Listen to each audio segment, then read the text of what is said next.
he's expanding.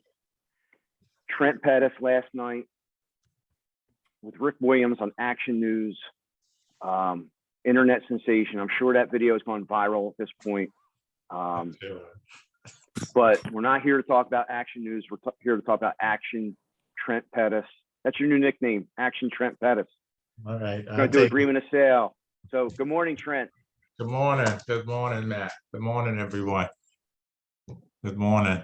How many people? Can we, if possible, and I know some of you can't turn videos on for whatever reasons, but if you can turn your video on, it actually will make this better because it's hard. I'm actually looking up at the big screen TV because it's hard to see this little screen, but it's hard when I see all black and I feel like I'm just talking to my computer. So if you can put on your video, I would appreciate it. It will make it better for me. And one of the things that I always tell folks, this is interactive. So all you have to do, if you have a question, if you don't understand something, all you have to do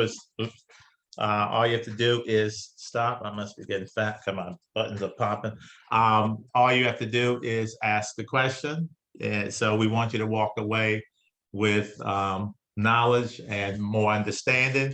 So Matt, did you have something else you want to say before I start? I'm just going to reiterate this to our attendees. This is your session. Trent guides the conversation, but the cool part is, unlike many of our other ones, he wants you to verbally engage and talk about your experiences, the things that you've seen, the questions that you've had, or questions out of other questions that other folks have thrown into the mix. So we've done this presentation many, many times. The more engagement we have, the better it is. So we're always learning too, right? As we always say, this is not just for a new person, but also like the grizzled, seasoned veteran. So each one of these workshops is different and it's unique. But again, you guys have a big, big hand in that. So that's all I got to say, Trent. The floor is yours. All right. Well, all right. Well, good morning. Good Friday to everyone. Does everybody have the documents, Matt? The documents are up in Canvas, or I mean not Canvas, and what's the room that we call it? Documents are available, correct? Yep, I just put the link into the chat there, Trent. All right. All right. Now let me this is obviously agreement sale seminar.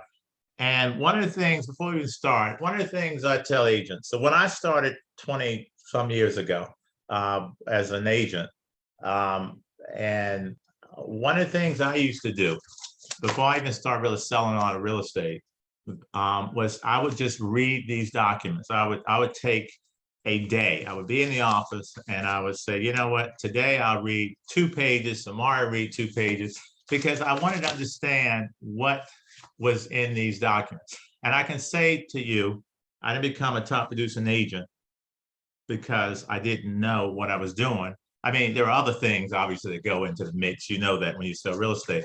But one of the, I think the important things is knowing your product. And this is your product. I think of a contractor coming to your house and not knowing how to use his or her tools. You would probably not want that contractor working on your house. I think the same thing of this. These are our tools. We should know how to use them. And there are so many times even when I was a new agent, and some of you are, where seasoned agents would say to me, we're going to keep your client's money if you do X. And I would say, well, no, it can't do that. I said, well, let's look at the agreement of sale. And these agents, seasoned agents, would say to me, oh, I didn't know that was in there. And these are people who've been selling real estate for years, had drawn up this contract probably 500 times, but really didn't know what was in it. And so that's the reason I like to do these. And that's why I want to be interactive, because, and I don't, there's no, we're just going to go through it. And if you have questions, there are sections we may spend more time on than others. That's why none of them are ever the same. All right. So just ask questions. And that's it. All right. So we all good with that? I love to hear talk, because if I don't hear anything, I think nobody can hear me. Somebody say something. Yes. Yes. Right. Yes. Yes, All right. sir. All right. For the 2 of you who said yes, I thank you. Well, let's move on. Yes. Good morning, Trent. Good morning. Good morning. Good morning. All It's right. Eve. All right, let's start. Let's talk about the first document you need when you work with any client. I don't care if it's well, not even the client. When you have a substantive conversation about real estate, what is the first document you should be given to a customer or client? What is that document? Consumer notice. Consumer notice. Make sure that anytime the law requires that you present the consumer notice, even if, remember, you can do an oral consumer notice if you're having a conversation over the telephone. Once a client starts to give you substantive, that's conversation with that basically information that you would know if they didn't tell you. When they start saying, hey, I have a pre-approval for 300,000 Bank of America, I've saved 500, you need to stop them, if you're on the telephone that is, and say, hey, before we go on, I need to get you the consumer notice. If you can't get it to them by text or email, you can always read it. But make sure anytime, now if they're calling and asking you the square footage of a property, that's not a substantive conversation about real estate. If they ask you the number of bedrooms, when they start telling you information that's in a public domain is not substantive. Information that you would know about them if they didn't tell you is substantive, and you should give them the consumer notice. One of the things you need to remember about the consumer notice is that if this person does not become, if no transaction results from this meeting with this buyer, I mean, this customer, this client, you, the agent, must keep that consumer notice for how long? Many agents don't do this. How long must you, if it becomes a client and a file is generated, then your broker has to keep it for 3 years, at least 3 years. You, the agent, must keep it for how long? If, let's say, tomorrow you show a property, that's it. They sign a consumer notice, you never hear from them again. How long do you have to keep this consumer notice to sign? Is that 6 months? It is 6 months. So keep in mind, very good. So you need to keep this for 6 months. All right. Because if you ever got a visit from someone at Real Estate Commission, you need to have this. Too often, agents aren't getting customers or clients to sign a consumer notice until they are ready to write up a contract. But newer agents don't get in that bad habit. Get this consumer notice signed. And it says it's not a contract. If you all see the consumer notice, it says this is not a contract. All right. It says that the Real Estate License and Registration Act of Railroad requires that consumers be provided with this notice at the initial interview. And the initial interview is defined as the first contact between an agent and the consumer where a substantive conversation or discussion about real estate occurs. All right. Keep this for 6 months, because what the consumer notice does is it lays out all the different business relationship choices that that customer could have with you or your company. You could be the seller's agent. You could represent the seller. You could represent the buyer. You could represent both the buyer and the seller. You could be a dual agent.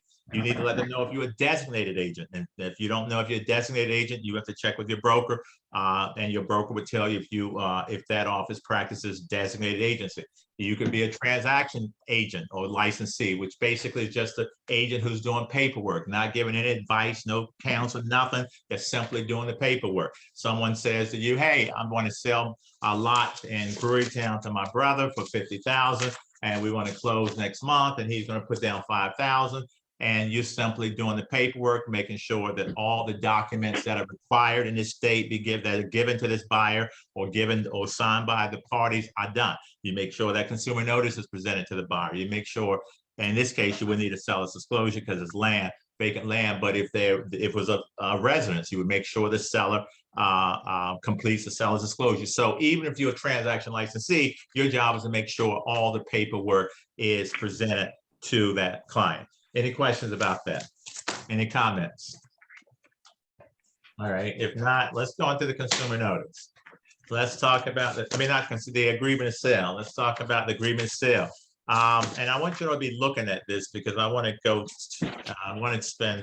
in detail with some portion. First thing, buyers and sellers. Buyers, agents, put the full name of your client, not you know, the full name, not nicknames. This is a legal document. Put the full name. I like the middle initial. If it's John Smith, John L. Smith, put John L. Smith. If it's John L. Smith Jr., put John L. Smith Jr. Put the full name. If there's more than one buyer, put the names of all the buyers. All right. And here's something that I've seen too often in my day. And if you've been around for a long time, there's some agents who will agree with me. There is nothing that's more frustrating to me when I'm the seller's agent and I get a contract and my client's name is misspelled. I cannot tell you the number of times where I've seen misspelled names when the name is correct in MLS, but the agent is being sloppy by not even copying the name right.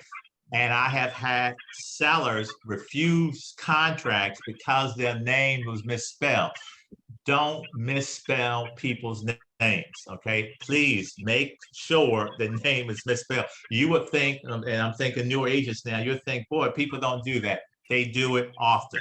I have seen probably 20, 30 contracts in my day where the seller's name, and the name may have been Green with an E, and they just didn't put the E.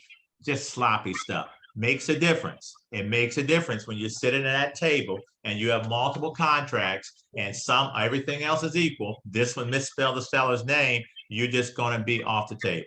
All right. So it does make a difference. I've said I've been involved in hundreds and hundreds and hundreds and hundreds of transactions. And there are times when sellers will look at a contract, if it's sloppy, for the seasoned agents who sometimes wrote them out, they're sloppy. I remember a contract that had spaghetti stains and coffee and chocolate cake all over because the agent had dropped it off to me. Page was missing, higher price, but we didn't sign it because what we figure is a sloppy agent and we may have a trouble getting the settlement. It does make a difference. Take your time. You are a professional. Act like a professional. All right, go to mailing address. Do you put the mailing address of the buyer and seller? I'm hearing some feedback or some noise coming from somewhere. It's kind of, I don't know if it's a mailing address. No, can somebody, I don't know, Donna, it's kind of bothering me. I'm hearing a lot of background noise. Is it possible to figure out who that is so we can mute them? The buyer's address, you don't have to put the buyer's address. I personally, and I'm not saying your broker may disagree, I never put my buyer's address in this contract because years ago I had a seller who discriminated. It was clearly discriminated against my buyer because of the address that was in this contract. It didn't occur to me until the seller agent kept asking me about my client and where they live. And he said, well, that's not a great neighborhood. You sure they can really afford this? They actually we presented the highest offer, but did not get the property. He spent so much time with me about an address. And I kept saying, I'm not following this. Why do you care with this woman's address? They did not take this. After that point, I stopped putting the buyer's address. I don't put my seller's address. That's, to me, not information. A seller needs to know where my buyer lives. Matter of fact, I go as far as I white it off on pre-approval. I don't even send the buyer's address on any of my documents. I'm not saying you have to do that. That's what I do because my job is to protect my client. And if I think that someone, even as 1 out of every 100, will discriminate against my client because of their address, then you won't know their address. All right, school district address. Make sure, speaking of address, make sure you put the right address. Make sure you put the right city or township, zip code. This, again, is a legal document. Do not be sloppy. Do not put the wrong zip code. The school district. This is where we see this issue a lot. People will put, sometimes sellers agents will put the wrong school district. I would say 90% of the time when I have sold properties outside of Philadelphia, it's because the buyers wanted to go to a certain school district. Would you all agree if you sell outside of the district? Most people want to go, they're buying in the suburbs of their children because they want to be in Lower Merion School District. They want to be in William Penn School District. So I have seen where the seller's agent put the wrong school district or the wrong high school or elementary school in MLS. The buyer's agent relied on it. They get the settlement. This is a true story. I won't get into it. this buyer walked away because she thought her children were going to one elementary school, but in fact, she was going to another, and she just got up and left the settlement. Make sure you do your due diligence. And if you're the seller's agent and they put the wrong information, school district, you need to correct it. Don't just let this get by you. Correct it if you know, hey, they put the William Penn School District. That's not the right school district. Make sure you correct it. But if you know your client is only moving out to a certain location because of the school district, at least make sure, and I don't give, let me say this. I'm not checking for my client. I'm asking my client to verify for him or herself. I don't want the liability on me. I would say, now they say is Lord Mary. Now I'm going to check, but I'm also going to ask the client to check. I want you to verify. You can go on the website. You can call the school district. There are ways you can check. I'm going to check too, but it's always better because now if there's some issue, the buyer gave you the information. The buyer confirmed that this is the right elementary school. So I believe in asking the buyer to do some work, and that way the buyer can be certain that it's correct. And if there is an issue, the buyer can take responsibility. Did someone write something? We'll say something. You all can say something. It's okay if you have anything to say. I don't want to talk for 3 solid hours. All right. The best way to confirm, Trent, what would be the best way to confirm if you wanted to, Go on this, you can probably go on the website, put in a lot of the school district websites, you can put in the address and it tell you what the school district. Now, one of the things you have to be careful, sometimes if the school, that elementary school has too many, they can only take a certain amount of students. After that point, they may go to a different elementary school. I would check the website, but I also would personally call. So Trent, the public information for properties should tell you about the school districts for each property pretty accurately. Yeah, I agree. But I've seen a mistake here or there. But I was still right. You're probably gonna be fine when I've seen one, but I've been around a long time. I'm old. But I would agree with you, Cordell. I totally agree. All right, the tax ID number, get that. Make sure you put the right tax ID number. You can get that from the MLS sheet and and then let's look at the business, the relationships, the buyer's relationship with the PA broker. If there is no relationship, if you're not representing the buyer or the seller, you would check that box that says no business relationship. You see is under the buyer's relationship with the PA broker and under the seller's relationship. If there is no business relationship, for instance, if you're representing a for sale by owner, a FSBO, you would just check no business relationship and you will not fill in anything in the box. If you're not representing anyone, or you're not representing that buyer or that seller, don't put in the broker's information, don't put anything, just leave that block, blank. The buyer, no business relationship, just leave it blank. If you are representing someone, make sure you use the company name, the broker, the full name, the legal name of the company, not a shortened version. If it's KW Philly, put KW Philly, all right? Company license number, the address, the phone number. Obviously, you have all this information. Now, if you are, if you're the buyer agent, if you represent the buyer, you're a buyer agent. Obviously, if you're a dual agent, you can't be a dual agent if there's a co-op. So only a dual agent if it's an in-house. Obviously, dual agent, you represent both parties in the same transaction, or the broker is representing both the buyer and seller. You can be a dual agent one or two ways. You, the licensee, is representing both the buyer and the seller, or the company has the buyer and the seller. So they could have two different agents representing the interests of the buyer and the sellers, but the company is the dual agent because both buyer and seller still are represented by that one company. All right. If you on the licensee side, if you make sure you put your information, if there's more than one licensee, if you have a co-licensee, put that co-licensee information here too. Again, this is a contract. You should, if there are two of you, put everyone's information, your license number, your phone number, whether you're the buyer's agent is designated agency. Obviously, you will know if your company, if your brokerage practices designated agency or not. Dual agent, if you're representing both parties, then obviously it would be a dual agent. Any questions?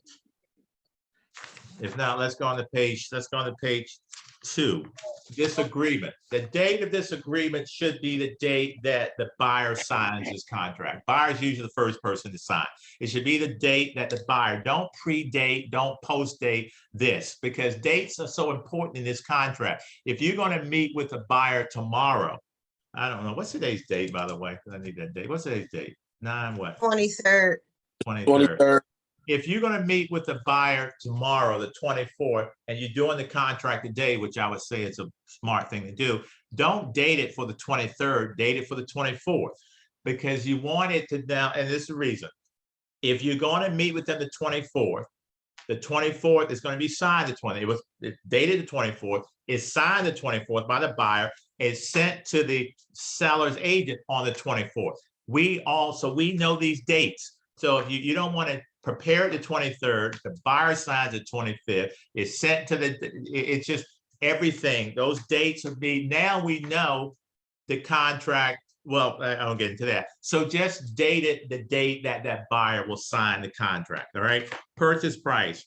Obviously, whatever the purchase price is, you will write in initial deposit. And here's one thing that I do, and I encourage agents and my agents to do this. It says here, the initial deposit is, if there's nothing in that blank, it's 5 days. How much are you putting down? You need to get the initial deposit within 5 days. I think it's a good practice to type in 5 if that's what you want. Here's what I found in the years I've been in this business. When I see a blank, I don't know if you forgot to fill it in or you meant to leave it blank. I just think it's a good practice not to leave anything blank. Even if you want to keep it 5, just put in 5. Initial deposit, just type in 5. Now, at least I know you saw that and you didn't overlook that, because you don't want to come back later and have someone say, wait, I only have 5 days. I thought you said we could get more days. Maybe you skipped that or you forgot, but by at least typing it in, you had to address it. That makes sense, anyone? Yeah. The one person makes sense? Yeah. Thank you. Makes sense. Yeah. Yes, go on. Someone, Brian, were you saying something? Yes, I was saying it makes sense. Oh, okay. All right. Yes. For this agreement, is it usually written up by the buyer? Buyer's Yes. Yes. So Yes, always. agent, you wouldn't put in the seller's agent info. Is that what Oh, you you have to put in a seller's agent's info. Now, because when you were saying you're not representing that person, you would but still- no, but when I said, well, I'm sorry, when I say when you're not represented, if you, let's say you're a non-agent, in other words, you're represented, let's say you're representing the buyer, you're the buyer's agent, but the seller is a FSBO, selling a property on his or her own. You're writing it up, you're representing the interest of the buyer, you're not representing the seller. So under the seller's relationship, you would check no business relationship and nothing would go in those boxes because you're not representing the seller. Any party but if there are 2 agents, if there is a co-op, then you would fill out both boxes. Now, the one thing that you may not know is if that seller's agent, let's say you're the buyer's agent and you get to the seller's relationship with the broker, you don't know if that seller's agent is the seller agent or a seller agent with designated agency. You would have to ask, does your office practice designated agency? You don't know which of those 2 boxes to check unless the agent tells you, or if you don't know, leave it blank and ask them to fill it in. All right. Thank All you. right. Additional deposit. Now let me ask you this, do you have to have an earnest money deposit in order for this contract to be valid? Does a buyer have to, and when I mean the law requires, there's a law mandate that the buyers remit an earnest money deposit? No. No. A contract without an earnest money deposit is still valid. Now, I wouldn't have my seller taking his or her property off the market with no earnest money deposit. However, one time I had a mother selling to her daughter. Mother said, I don't want my daughter to put any money down. So the earnest money deposit was 0. Now your broker policy may be that there's a minimum earnest money deposit, so you would check with your broker because you may not be able to do that. I happen to have been the owner of the company, so I could do that. All right. So remaining balance. Sometimes number 3 on 2A3, sometimes you see agents put the amount of the mortgage there. Don't put the amount of the mortgage. That is just blank. You should not, unless there's another deposit. Number 3, there could be 3 deposits, but don't put the remaining, because it says remaining balance would pay the settlement. Sometimes I've seen agents put like the 200,000, that's the mortgage loan. Don't put that. That 3 is only if there is a 3rd deposit. All right. Keep in mind under B, all funds paid by the buyer should be certified funds, wire funds, if the settlement is going to occur within 30 days. The reason for this obviously is to protect the seller. We want to make sure that check clears. Sometimes it takes weeks before, and I've seen checks come back in 10, 15 days. So you want to make sure, especially if it's an investor, investors should know they should be given certified funds or wire funds. But if you're dealing with someone who's going to close in 30 days or less, make sure you get, and it says here, all funds paid by the buyer within 30 days of settlement, including funds paid at settlement, would be by cashier's check or wire funds, but not by personal check. Do not take a personal check. Now, again, you all could agree. Everything in this contract, not everything, most of what's in this contract is negotiable, and you could agree not to. I don't know why anybody would agree to take a personal check if a closing is going to occur in a couple of weeks or less. I would not do that because if that check doesn't clear, you may never see that person again. Look at C, deposits. Most of the time we have deposits are held by the broker for the seller, correct? But now you're saying, or I'm saying more and more where the broker for the seller does not want to hold deposits. Maybe I've been asked many times lately, hey, can you hold it? So if the broker for the seller, take a look at that. C, deposits, regardless of the form of payment, will be in US dollars to the broker for the seller. If the broker for the seller is not going to hold it, then it says, unless otherwise stated here, you could put broker for the buyer will hold it. Here's what I don't like. Sometimes title companies will hold it, or law firms. You see title companies more than lawyers. Keep in mind this. If a non-broker is holding deposit money, that non-broker is not bound by the Real Estate Licensing and Registration Act or the rules and regulations of the Pennsylvania Real Estate Commission. So if you're going to, let's look at this. It says deposit, I'm sorry. Oh.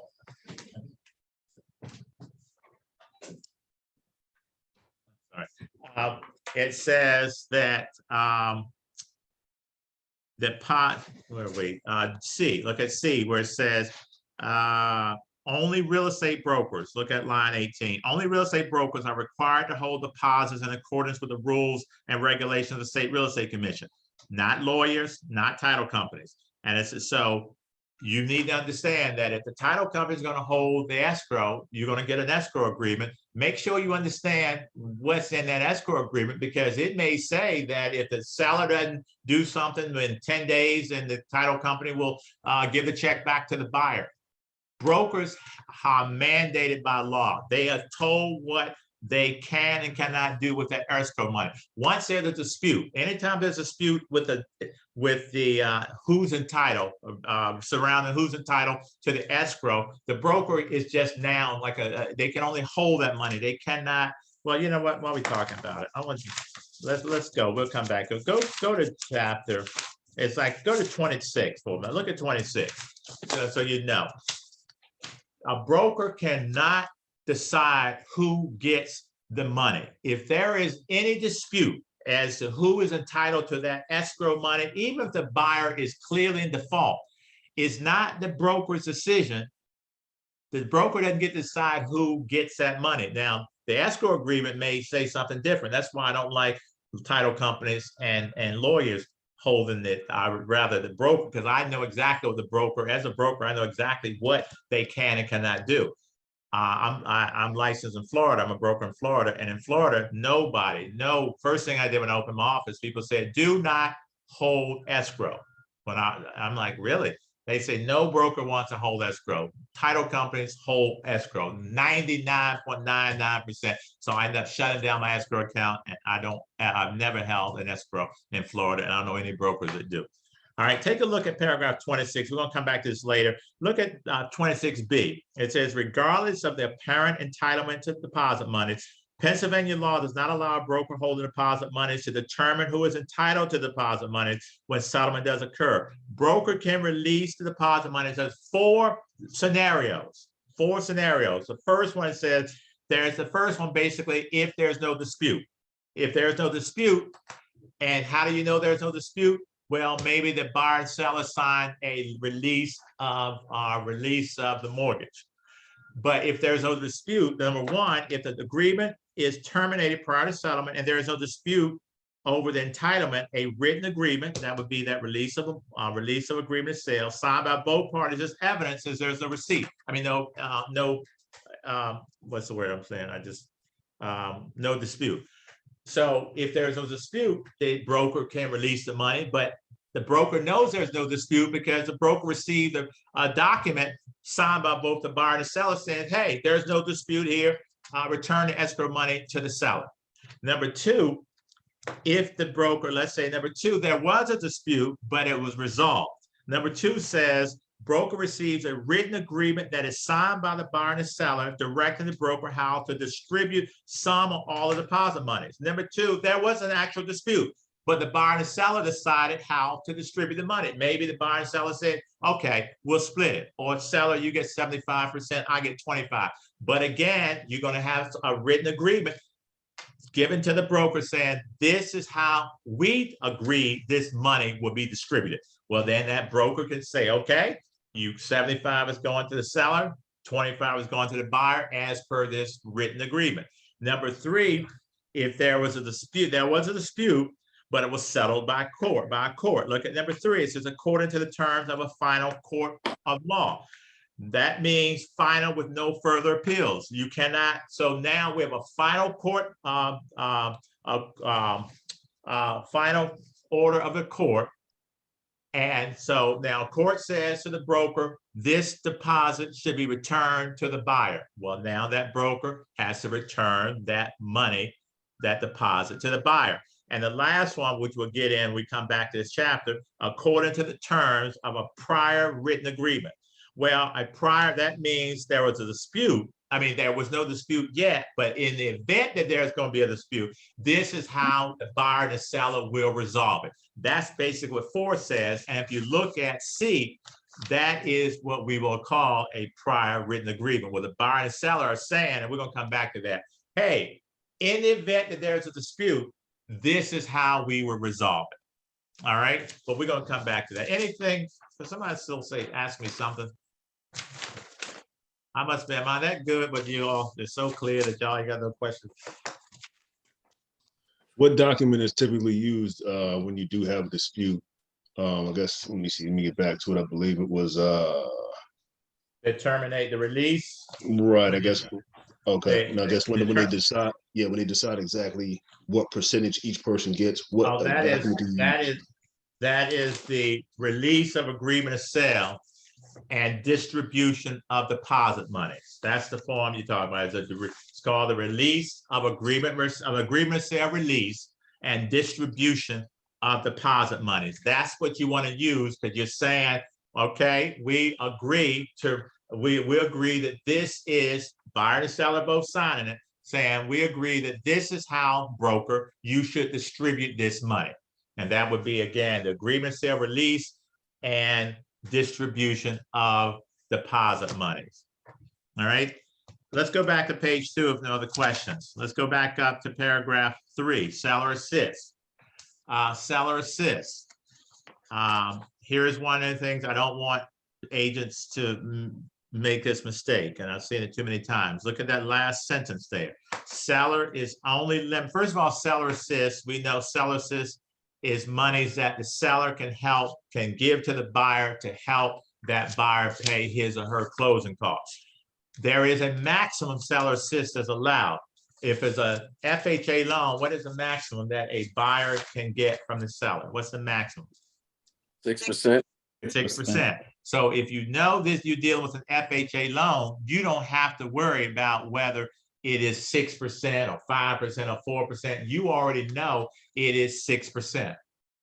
A minute. I'm just kidding. Yes. My computer's acting funny. All right, so you know if it's an FHA loan, the maximum that that seller can give to the buyer is 6%. If it's a conventional loan, how much is the sell? How much seller assist can that seller give to the buyer? 2 to 4. It depends. That's the answer. It depends on how much money that buyer puts down. I believe, and I may be wrong, but I believe if the buyer puts down up to 10%, they can get 3, up to maybe 9%, they can get 3%, 10% is maybe 25%, they can get 6%. So it depends. So I say depends. So you, the agent, should ask the lender. So if you're writing up a contract and you want 6% seller assist for your client who, and this is a conventional mortgage, don't write in 6% unless you have contacted a lender and the lender says, this is how much seller assist, this is a maximum. Don't assume it. Don't guess. If it's FHA, you don't have to ask anyone because it's 6% is a maximum. Conventional, it depends on the down payment. And it depends on if it's an investment property or not. Investors usually can only get 2% seller assist. So again, ask the lender. Don't assume, because here's where the problem comes when you start assuming. Take a look at that line again. It says the seller is only obligated to pay up to the amount or percentage which is approved by the mortgage lender. So here's the problem. You put in 6% seller assist, the seller agrees. Then the lender comes back and says, oh, wait, you can't get 6%, you can only get 3%. Now, you, the buyer's agent, comes back and say, hey, my client can only get 3%. Can you give us, can you reduce the price? I say, no. Can you give us a warranty? I say, no. Can you fix the roof? I say, no. I can't do anything. Why? Because the contract says that the seller is only obligated to pay up to the amount or percentage which is approved by the mortgage lender. Well, the mortgage lender says you can only get 3%, you just get 3%. That is your mistake. Don't make that mistake. No, again, if it's conventional, you need to make sure what the maximum is. All right. Trent, I have a question. Yes. So as far as the seller assist, I always thought that it's the seller giving up the proceeds from the sale of the house and giving it to the buyer. But I feel like recently I heard something that wasn't quite that. It was that's what it more is. That's exactly what it is. The money is coming out of the seller's proceeds. If the seller's giving you $6,000 seller assist, and let's say they were going to get back $200,000, well, they would get back $194,000 because $6,000 is coming out of their proceeds. So the money is coming from the seller. It's not coming from any other source unless it's some type of grant or something. But seller assist is money that the seller gives to the buyer to help that buyer pay closing costs. That's what I always thought, but I heard something different, but that's okay. I'll follow up then. I just wanted to clarify. Whoever told you, just don't listen to them. That's all. Don't follow up. Just know you're right. Don't let anybody to convince you that you're not right. You're right. The way you're absolutely right. All right. Whatever. And maybe they were saying something different, but you're 100% right. All right. I think they were almost insinuating that it's like a loan, almost like the no buyer's loan. taking on. Okay. All right. Thanks. Yeah, you're right. You're right. Maybe, I'm sorry, maybe they were telling her in the sense of if the buyer puts the seller assist on top, Trent, maybe it was something like that. And that's possible. Absolutely, Belinda. That is absolutely possible. That's what they were saying.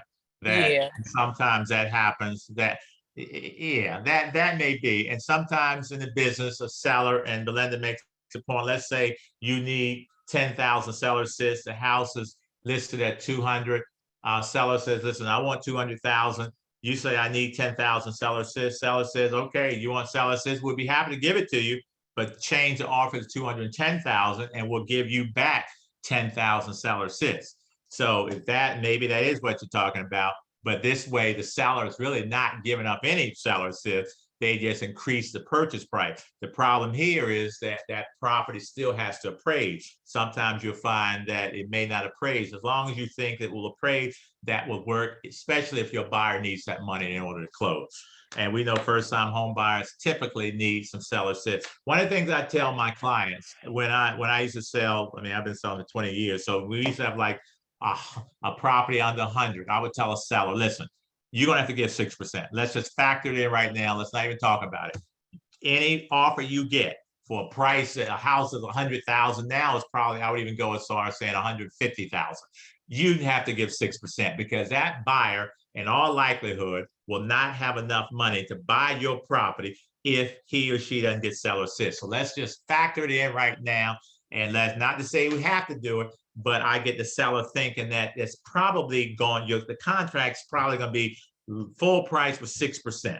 Maybe we can bump it up a little bit, but if it's an FHA loan, if it's an FHA loan, that property has to appraise for the purchase price, not the loan amount, the purchase price. But we'll talk more about that in a minute. Let's go back to settlement date. I mean, paragraph 4, settlement and possession. Settlement date, make sure that you do not put a holiday or weekend. I remember getting a contract that had Christmas Day. And I looked again, it said December 25th, which happened that year to fall on a Sunday. Okay, so not only should you not have a weekend in here, you shouldn't have a holiday. Banks are not open. That's just sloppy. Sellers, I'll tell you some stories, but I've had many contracts where everything else was equal. One was sloppy, the other was not, and we just said we go with the one that's not sloppy. It makes a difference. Take your time.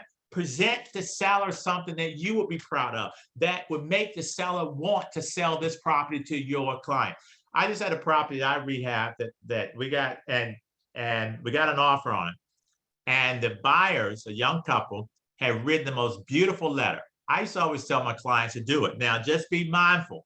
If your clients are writing letters, make sure they're not violating the fair housing. You don't want to talk about, I see that you have children, or I have children. I'd say, no, I don't want any fair housing stuff. Don't say, hey, I see that you're a Christian, or I see that you go to this church, or I'm Jewish. Or don't bring any protected class stuff in there. You can talk about how beautiful the house is. I love the house. I would love to buy this. I love this neighborhood. You blah, blah, blah, but don't start talking about children and religion and gender and all that.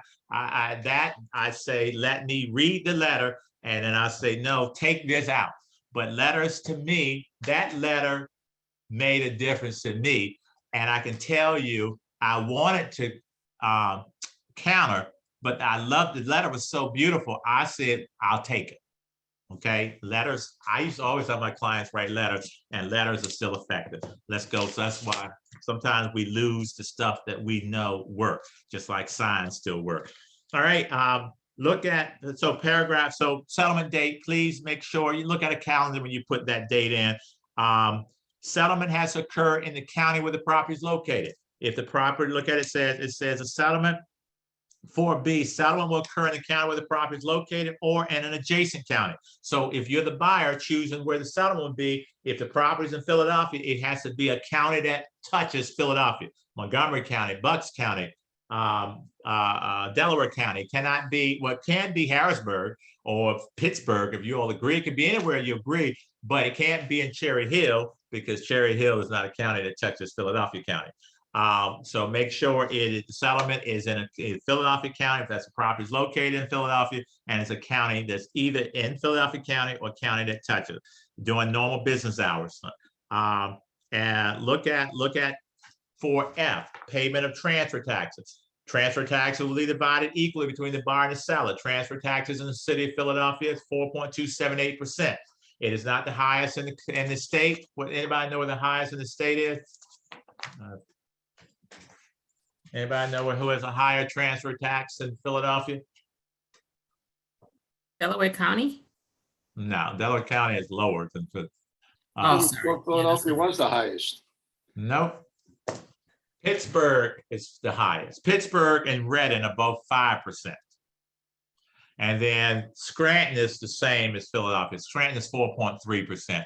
Philadelphia is 4.278%. So Pittsburgh and Reading are actually both 5%. So they're high here, but they're higher in Pittsburgh and Reading.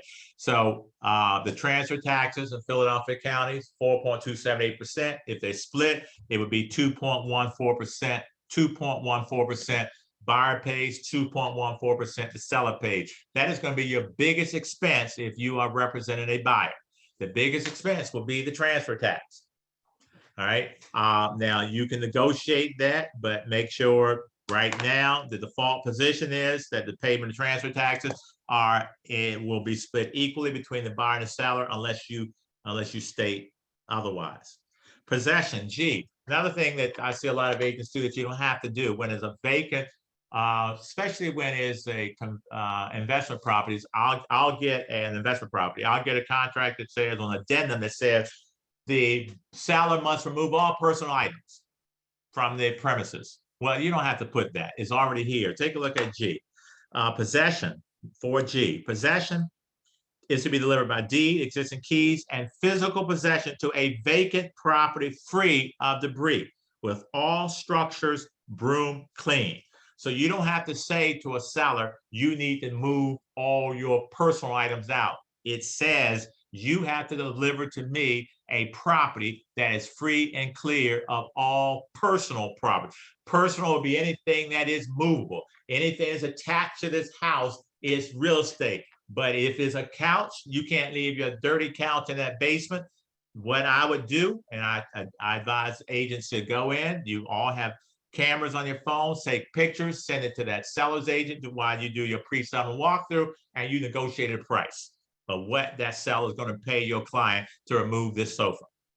Other thing that you cannot do, and make sure sellers understand, you can't put that sofa in the backyard. When it says that you have to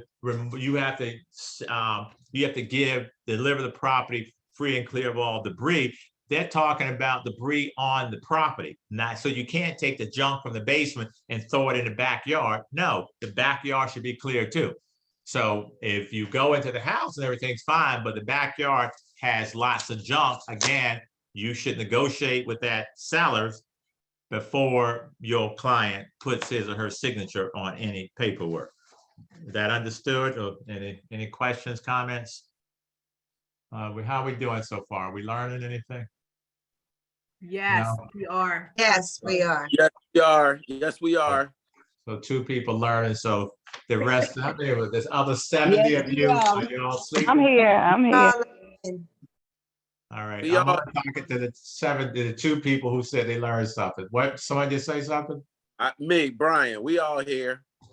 All right. All right. Let me keep going because I was going to quit if y'all didn't want me to. You want me to stop? Or you want me to keep going? You're doing a very good job, Trent. Thank you. Keep Yeah. going, please. Yeah, keep going, please. Trent, All you right. are the best. I have to tell you, I've been through this class with you 4 times already. Who's Me speaking? too. Oh, Vincent is a Vincent. Absolutely. You are a wise When man. we were live, I did it twice, and then here, this is your 2nd time, correct? Oh, do I get better, Vincent? You're the best. Oh, this is Vincent. Yes. Give me your Cash App address. I'm gonna send you some money. I thought you had it already. It's Brian Wilson 233 $. All right, I'll send it when we take a 5-minute break. All Hey, right. Trent, quick thing. Yeah. This is Chris Whitaker. You taught me in 2020 Yes, Chris, at I University. remember you. How are you, Chris? I'm well, and yourself? Good. Good to see you. Good. Likewise. You have a question, Chris? Not at the moment. Oh, you just were saying, no, Yeah. I saw your thing, but no, Chris, it's good to see you. All right, go back to paragraph H, 4H. If there is a lease involved, let's look at it. It says the seller has identified in writing that the property is subject to a lease. Possession is to be delivered by deed, existing keys and assignment of existing leases. If there is a lease involved, you're the buyer's agent, ask for those leases. Because you should have that buyer initial those leases so that buyer can't come back to you later and say, I never got those leases. I want them initialed, I want them dated so I can copy and keep a copy in the file.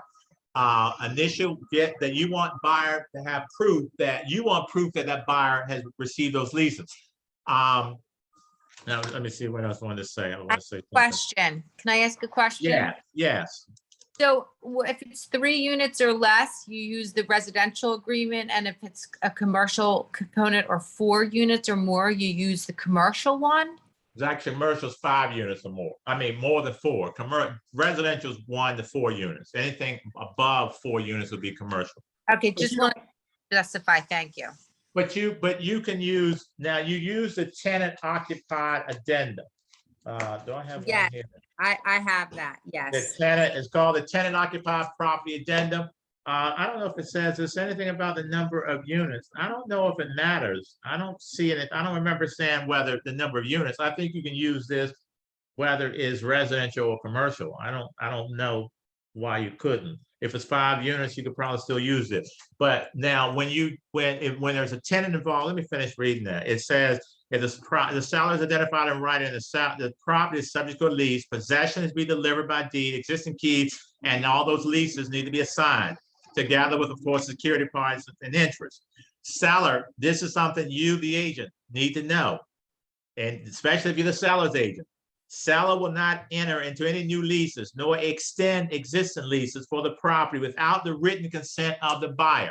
Seller, once there is a contract, fully executed contract, the seller cannot extend, enter into new leases. So if the buyer, if the tenant moves out the end of September and you all going to settlement in November, well, unless that buyer gives the seller permission to put someone else, a new tenant in that space or that unit, that seller cannot, because keep in mind, maybe the buyer wants to move into that space.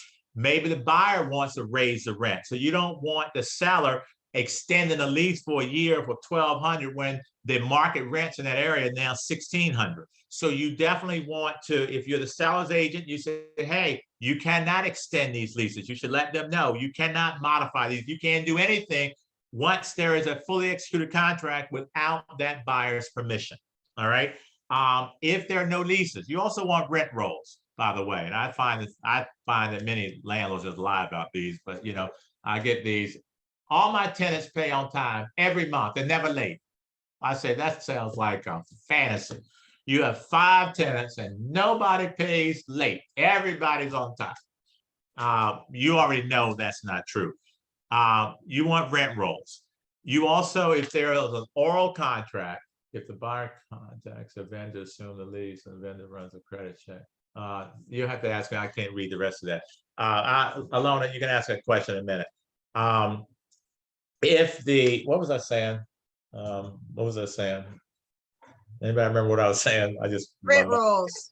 Rent rolls. Rent Oh, if there's an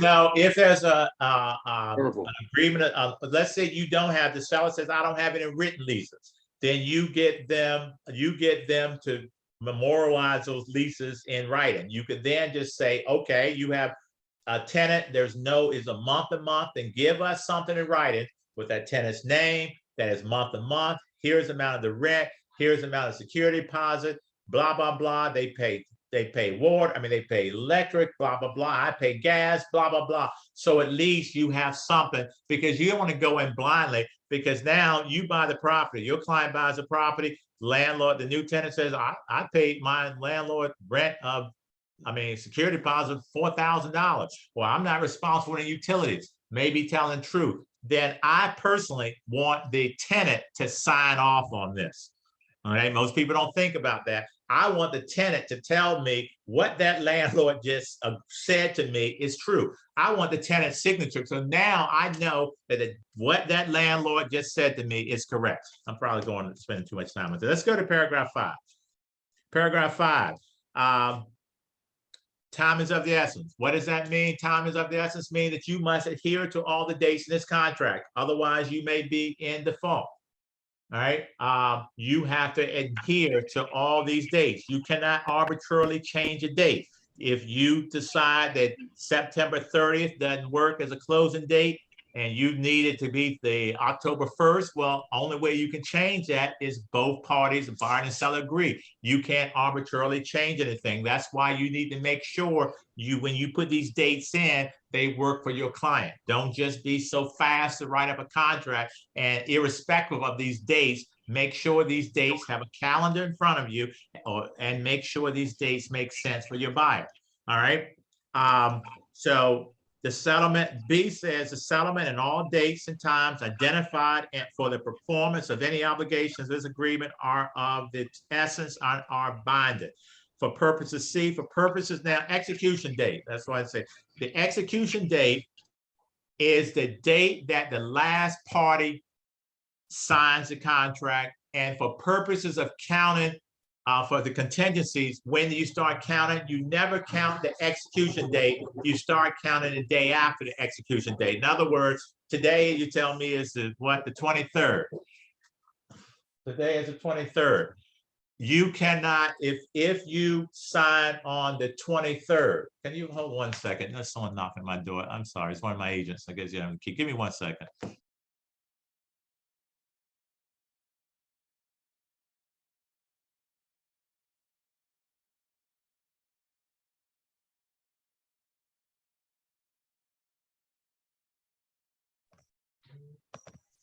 Always at the good part, right?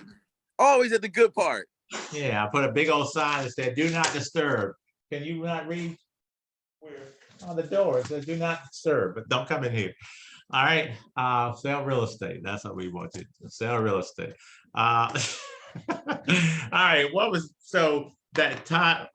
Where we We're talking about the execution date. If the execution date, if the buyer signed, let's say the buyer signed the contract yesterday, the 22nd, seller signs it the 23rd.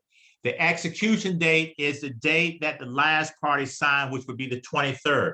Now, if you put in the contract that you will do a home inspection within 10 days, don't count the 23rd.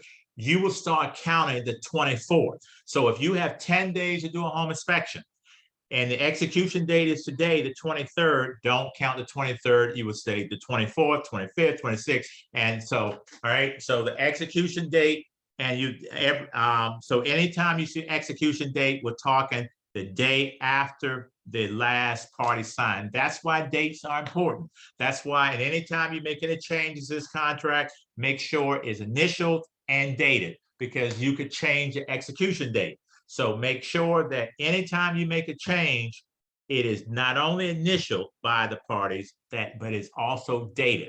All right, because the execution date could change. Let's say the seller signs it on the seller signs it today, but made some changes. So now there's a counter.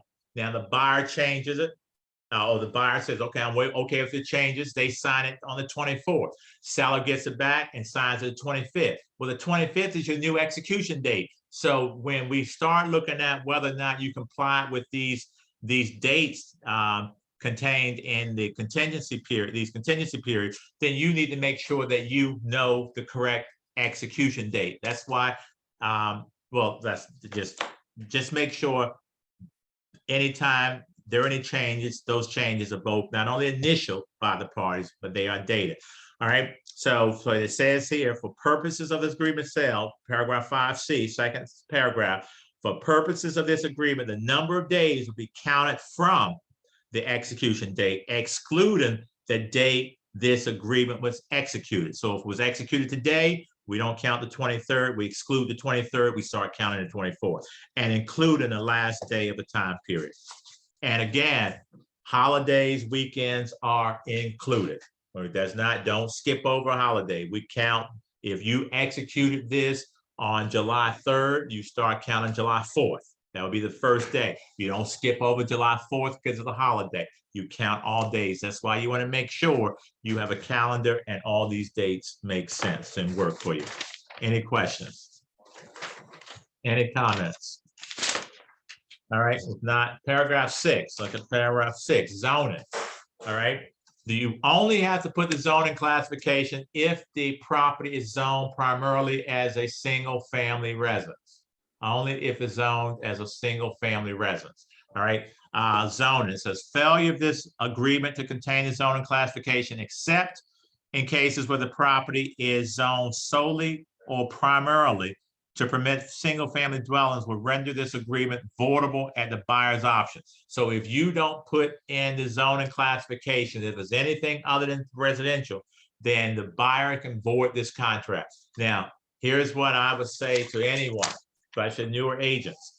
Again, I don't believe you should leave things blank. Just put in the zoning classification, even if it's residential, just put it in. You know, there's nothing wrong with putting it in. You're not required to. But again, if I look at this contract, I know that you didn't skip over that by mistake.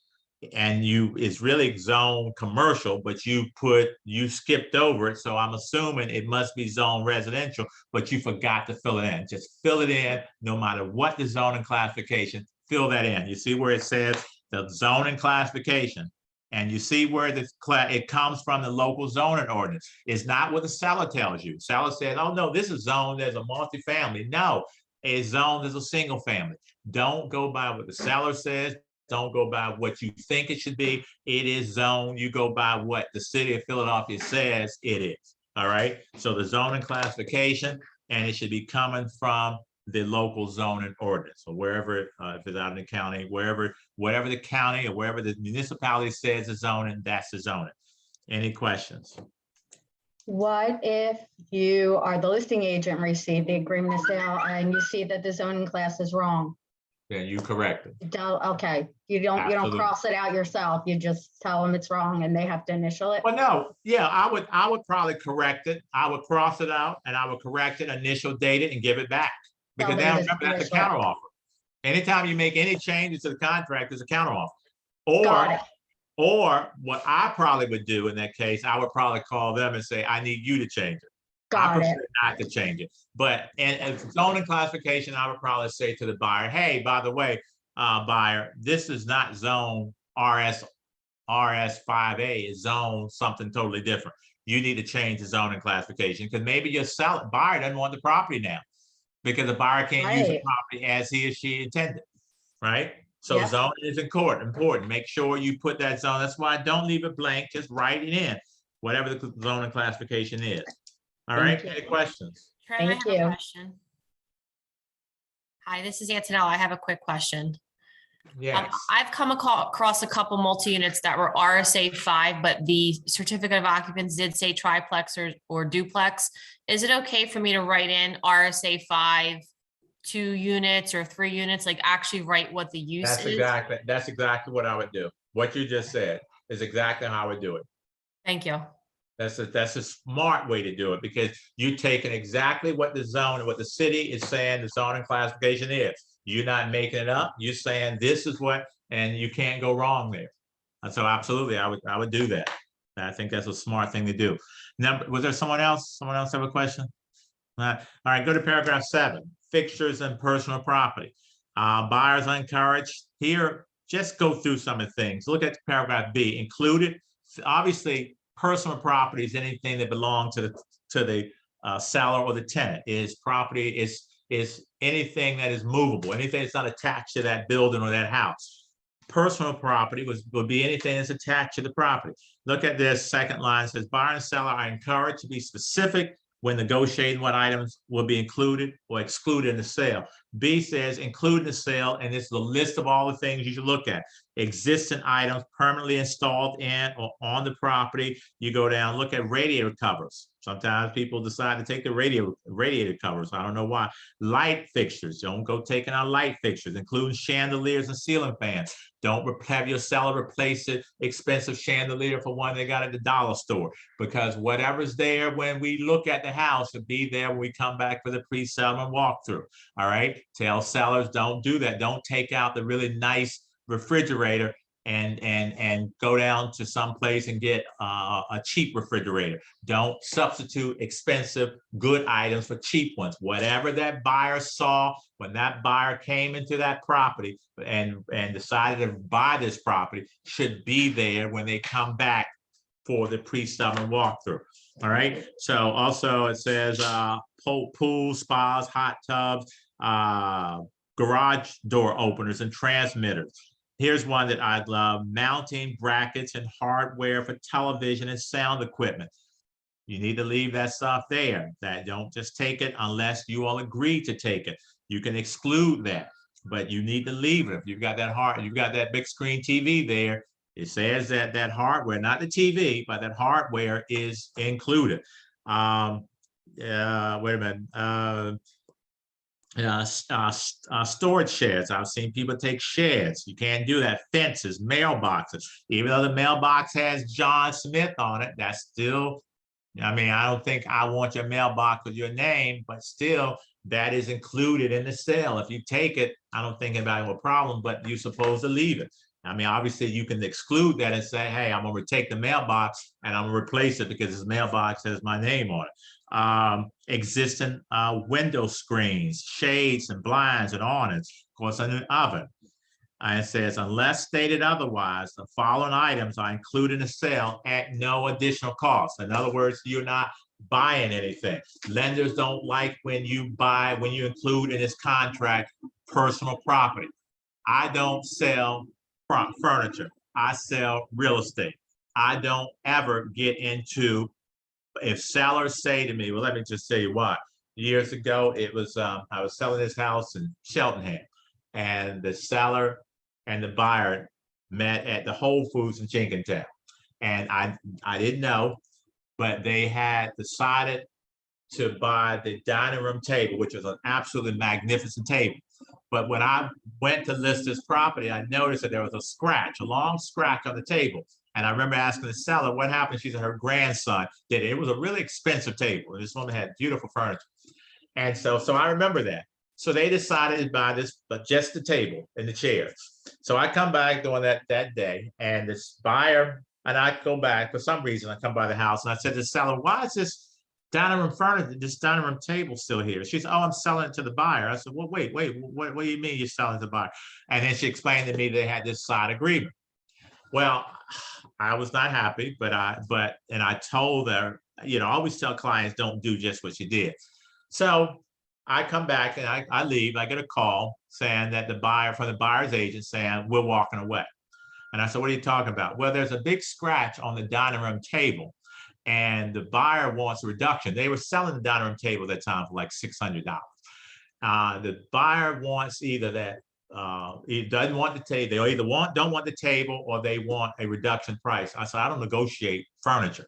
I sell real estate. I didn't even know that they had this side deal. So I called the seller.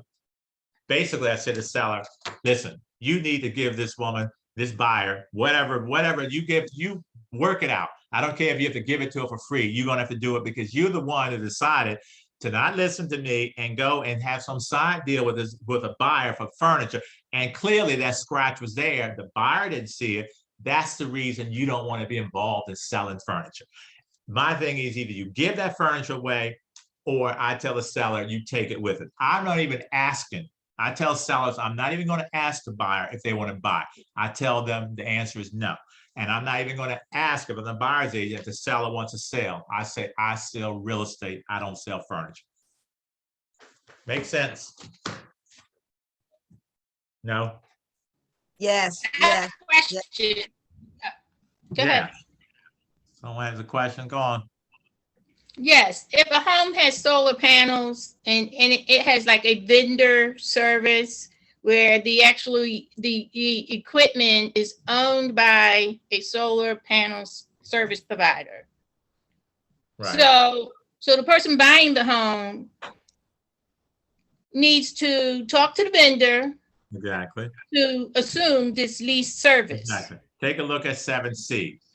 Paragraph 7C says, the following items are not owned by the seller and may be subject to a lease or other financing agreement, i.e. solar panels, windmills, water treatment systems, etc. So yes, sometimes there are items that are leased, and that new buyer has to, if they want to continue with that lease, right, they have to contact the company. So that's where my question was misplaced. It wasn't for the prior lease as in a rental lease. It was for this, because if you are already about to sign an agreement of sale and you've already applied for a pre-approval at that point, you don't really want to apply for anything that is going to do a credit inquiry, right? Yeah, I would agree. But here you're going to have, you're going to have to, if there's solar panels, I don't think you're asking them to remove the solar panels. Yeah, but I would say this is probably fine. I mean, this will be fine. What I would say, and where I would say to you, buyers shouldn't go out there buying new cars. They shouldn't go out there buying furniture, houses full of furniture. They shouldn't go out there buying big ticket items. One of the pieces of advice I give to a buyer is that once we sign this contract, anything that requires, if anyone asks you for your social security number, you say no. I don't want you buying anything where they need your social security number. That means you're not applying for new credit cards, you're not applying for furniture, you're not applying for a new car, because it could make a difference. I've had about 2 times in my career where one woman bought a new car, one of my clients, she bought a new car right before settlement, and it changed all the ratios. She couldn't buy the house. Another one went out, so excited, bought a house low, went to Raymore and Flanagan, and bought a house full of furniture that cost her $50,000. And her credit dropped and her ratios were off, and she could not buy the house. So 2 times in my career. But something like your solar panel service, it's something that you're going to have to do. Right. You're going to have, that's what I said, that's different than buying a car. That's fine. Solar panel, because you're not going to have to sell it. Double check, because when I was reading this yesterday, I was sort of, Yeah, the solar panel would be, right, that would be the exception. That's not a car. You're not making a frivolous purchase. That's a little different. All right. Number 8. I have a question. Yes. This is I'm going to piggyback off of something you said. You said you can't change things once the house is shown that way. That's the way you have to sell it. But would you agree that as long as it's disclosed in a contract that these following items will be replaced with blah blah blah? Because I've been in that situation before. And well, that's different, right? Okay. If you're disclosing, if you're saying.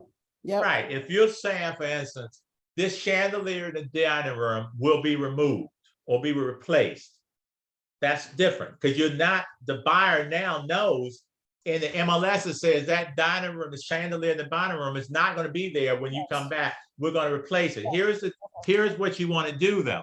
In that situation, the seller says, I want to replace the chandelier, and I've had this happen, where the seller says, I want to replace the chandelier. What I advise people to do is find out exactly what it will be replaced with. The seller's going to replace the chandelier in the dining room with this chandelier, this model, this make, this color, this size is going to be purchased from this place. And now the buyer, when the buyer goes into that dining room, that buyer knows exactly what should be hanging there. There is you're not taking an antique chandelier and then substituting with a chandelier that you got at Wawa. All right. You want it, and now there's an issue, because the buyer's gonna say, I'm not buying this house. I'm not gonna buy this house. Because that happened to me before when I was selling my property and I had custom drapes, but I had disclosed it, and the person got the settlement table was like, no, I only bought it because I like the drapes. My wife wanted those drapes, and I told the buyer's agent, look back at the agreement. It will be replaced with blinds. That's why agents ought to read contracts and read what's in the MLS, because of those kind of things. And I agree with that. Oftentimes agents get sloppy, they get lazy, and those kind of things should never happen. They should just never happen. All right, look at let's go back to paragraph 8. We'll talk about buyer financing. It says, regardless of any contingency elected, if buyer chooses to obtain mortgage financing, you know what? Then these things must apply. 1, buyer will be in default of this agreement. The buyer furnishes false information to anyone. Make sure your buyer is always honest. Your buyer shouldn't be giving a seller false information on the buyer's financial. Buyer shouldn't say he makes $200,000 when he makes $100,000. And later on, that could cause this buyer to be in default and possibly lose his earnest money deposit. Tell buyers anything they're doing, make sure any information they furnish to the lender is honest. Is truthful. It is correct. Do not exaggerate. Do not lie. because it can come back and harm you. Number 2 on the buyer finance, and it says within 7 days. Again, if you want to leave 7, type in 7. If you want to change it, whatever you want it to be, within 7 days from the execution date. Again, the execution date is the date that the date after the last party signed. All right. From the execution date, the buyer will make a completed mortgage application. Make sure your buyer understands that he or she must make a completed mortgage application within 1 week. If you leave 1 week, if you want to add in 10, I would probably put in 10. But if you want to leave 7, leave 7. So that buyer know that within 1 week, you need to make a mortgage you need to make that mortgage application. You cannot be after 7 days. Again, you may have breached this contract if you don't. Look at number 3. Seller will provide access to insurers, representatives, and as may be required by the mortgage lenders, to surveyors, municipal officials, appraisers, inspectors. So seller can't deny access. Seller should also have utilities on. Here's one thing that I found my day when let's say it's a vacant property, utilities off, and the seller says, well, seller's agent says utilities be on for the home inspection. I've had too many of those where we go for home inspection and the utility is not all on. The water's still not on, or the gas is not on. One of the things I do when the utilities are off and they're going to be on before home inspection, I always go over and I check myself because you don't want to have your clients take off of work and you and the inspector's there only to find out that the water's off, or the gas is off, or the lights are off.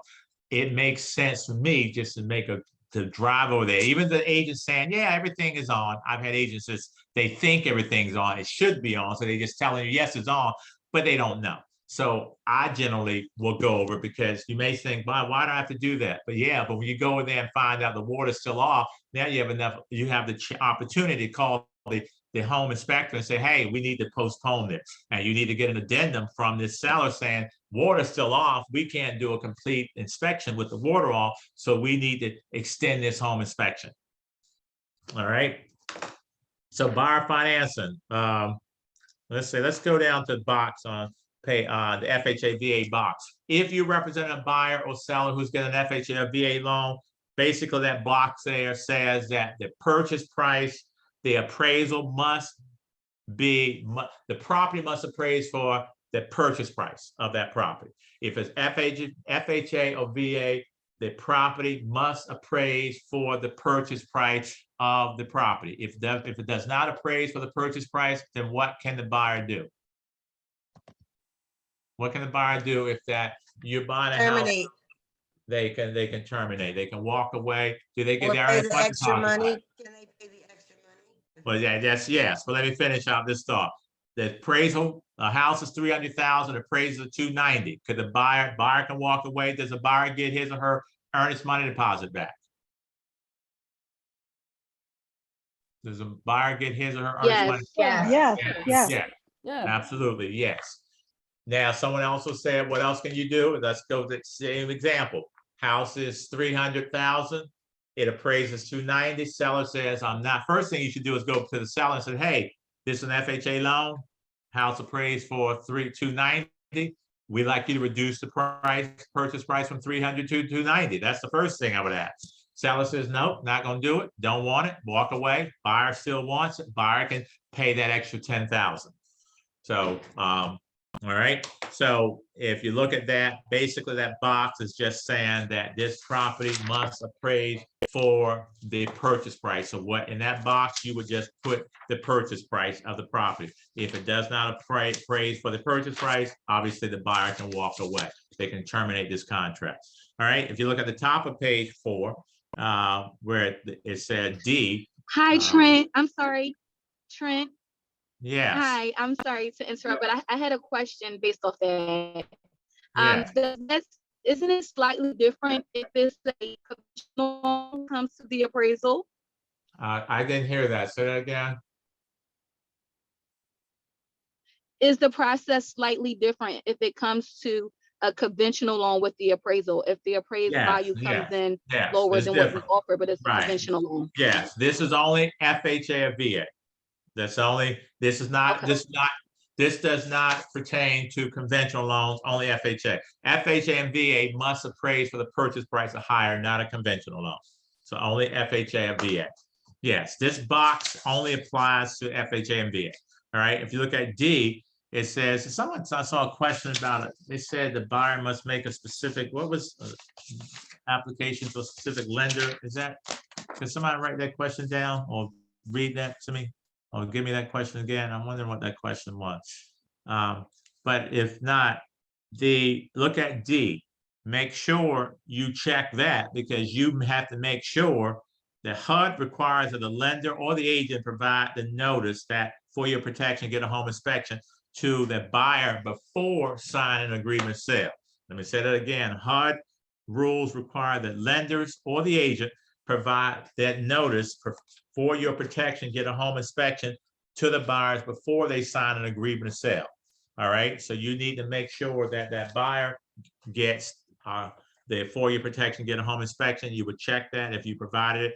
And if the second box, if you get the 203K loan, which I want to get into. All right, look at F, mortgage contingency.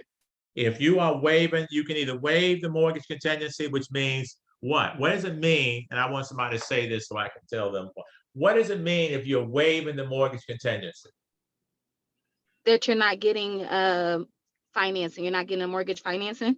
Does it mean you're paying cash? Not necessarily. Yes. No, not necessarily. Not necessarily. You are not. And this is where sometimes buyers get this wrong or agents get this wrong. Waiving the mortgage contingency does not mean necessarily, as someone said, that you get it, you're paying cash. It just means that you're waiving the mortgage contingency. Can you still get a mortgage loan if you waive the mortgage contingency? Yes. Absolutely, yes. Why do people waive the mortgage contingency? For a lot of reasons. In a market like the market like we've had, people, they know they've got a pre-approval, they know they've got the cash in the bank to show that they can buy the property cash. They waive the mortgage contingency. Why? It makes their offer stronger. If the seller has multiple offers and some of them have mortgage loans, the mortgage contingency is waived. Mine, is elected, mine is waived. I have probably a better chance of getting that property. So buyers can waive the mortgage contingency. Now, here's what I would say. If you're paying cash, I think you ought to specify that you're paying cash, because if you're paying cash as is, that's a little different from waiving the mortgage contingency. Because if you intend to pay cash and not get a loan and buy the property as is, if I'm the seller, I need to know that, because if you just waiving the mortgage contingency, all you're saying is, I'm not going to get a mortgage. I'm not basing this on a mortgage, although I can get a mortgage. And if I get a mortgage seller, you have to work with us. So you can't deny the appraisal entry into your house. You still have to work with me. But if it's a cash as is, and I'm waiving that, there should be no appraisal coming in my house. I'm not letting them in, because it's not even, we know you're not getting a loan. Does that make sense to you all? So if it's a cash as is, a little different from just waiving a mortgage contingency. But take a look at, if you waive the mortgage contingency, so this sale is not contingent on mortgage financing, although the buyer may obtain financing and the parties may include an appraisal contingency.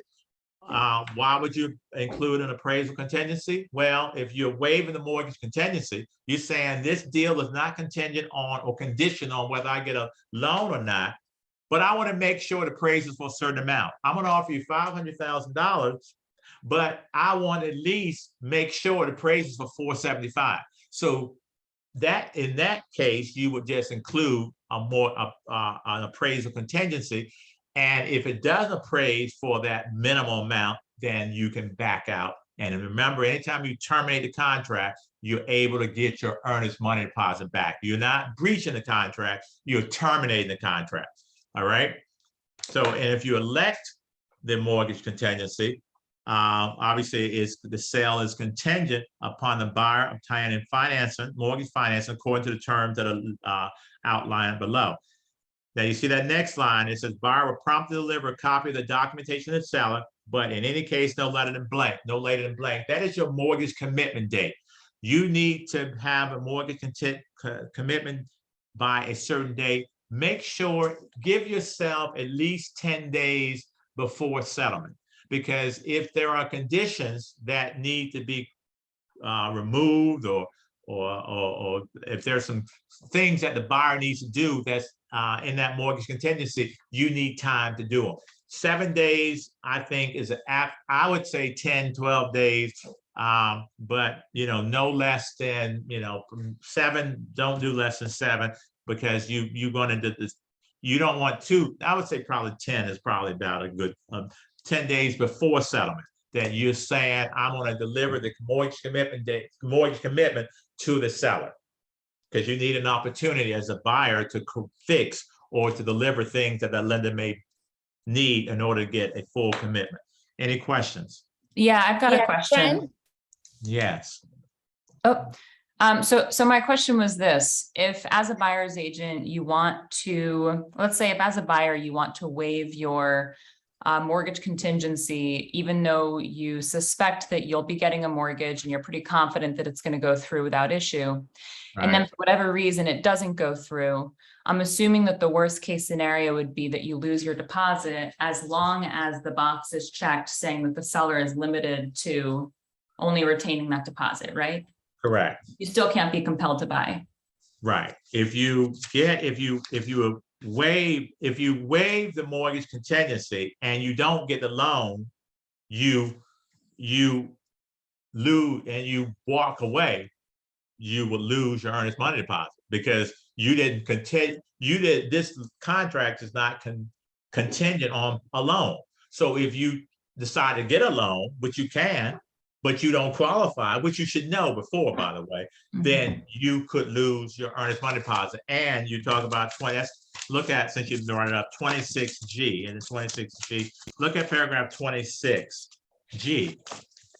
And you may as well check that right now. We'll get to that. Paragraph 26G, where it says seller is limited to retaining those sums paid. Now, this is important, already paid, not need to pay, because only the seller is limited to retaining those sums paid by the buyer, including deposit monies as liquidated damages. So keep in mind, and why they say it's paid, because let's say you put a deposit of $1,000, but you had a second deposit of $9,000 that was due in 2 weeks. Well, if you breach the contract today, the seller only is entitled to $1,000, because it says sums already paid, not is limited to the seller is limited to retaining those sums paid, not those sums that are due. So just keep in mind that if you are going to check this box, if you represent a buyer, it's a good idea to check this box. So that means that the seller can only keep the money that you've already put down as liquidated damages. It means they cannot come after you for anything else. Even if, for instance, you breach a contract, the buyer breaches a contract, seller says, my damages are $25,000, but you only put down $1,000 as an earnest money deposit. Well, that means that this box is checked, the seller can only get $1,000. I don't care what the damages are. That's why if you're the buyer's agent, you usually want to check this. Now, if you're the seller's agent, I don't know if I would check this with $1,000 earnest money deposit. Maybe I want more, because I know if I'm the seller that if you breach this contract, the most I can get is $1,000. Well, maybe if I'm allowing you to check this box, I want $3,000 or $5,000, or I want more, because to cover the damages, my damages in the event that you breach the contract. That makes sense?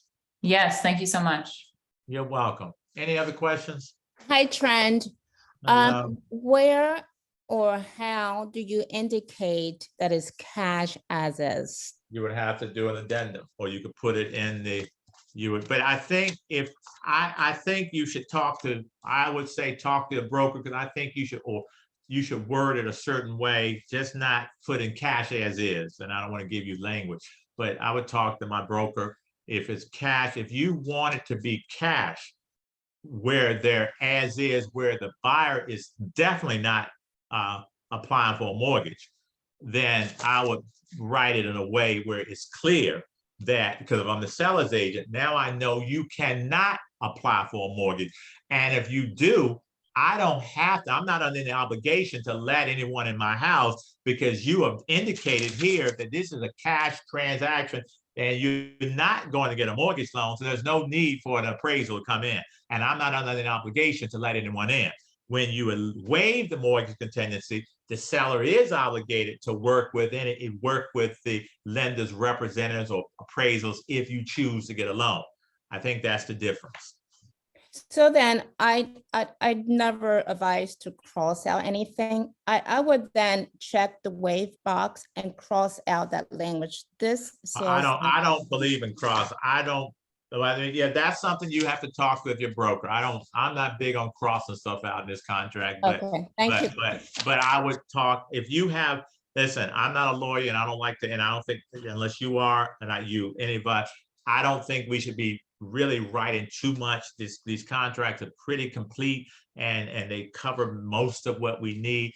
I don't like drafting language because you may be kind of accused of practicing law without a license. I think we try to keep to the West here, but you could cross out stuff. And I'm not talking to you necessarily. I'm just saying any of us. Just crossing out things. You're permitted to cross out things. Absolutely. I'm saying I'm not a big fan of it, but absolutely. But I think if you are crossing things out or adding addendums that could be complex, I would talk to my broker first. All right. Any questions? Any other questions?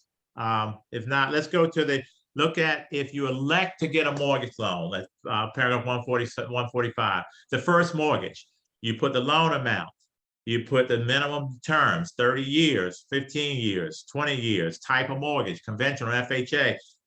If the conventional mortgage is LTV, so 80% or 90%. So that means it was 80%, I'm putting down 20%. The interest rate. Don't put things like the prevailing interest rate. Put a number from 6% to 6.2%, whatever that number.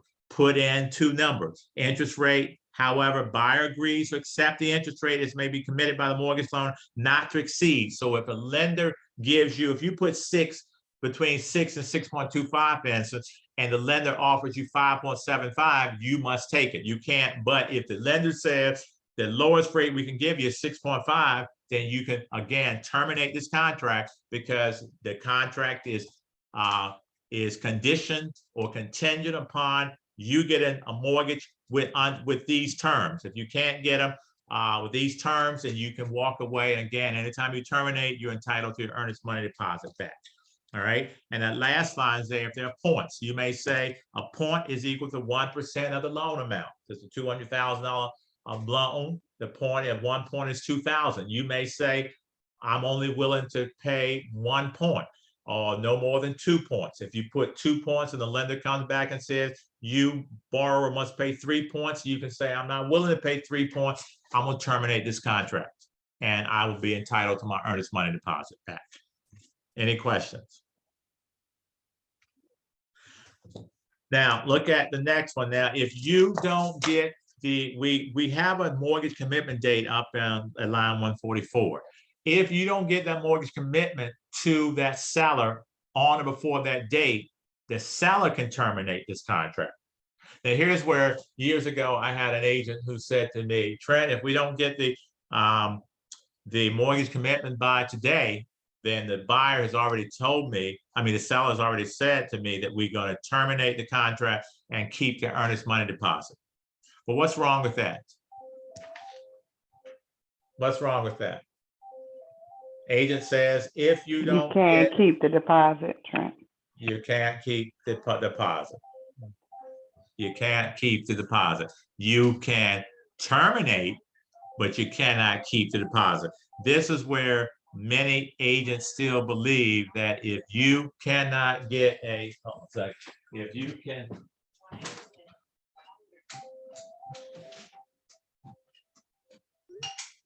if you cannot get an earnest, if you can't get the mortgage commitment on or before the date that's in this contract, the seller, well, let's look at it. Let's look at it. Take a look at paragraph, look at number 2 of F2. It says seller may terminate this agreement after the commitment date by written notice to the buyer if the seller does not receive a copy on or before that date, Two, the documentation demonstrating the lender's approval does not satisfy the loan terms.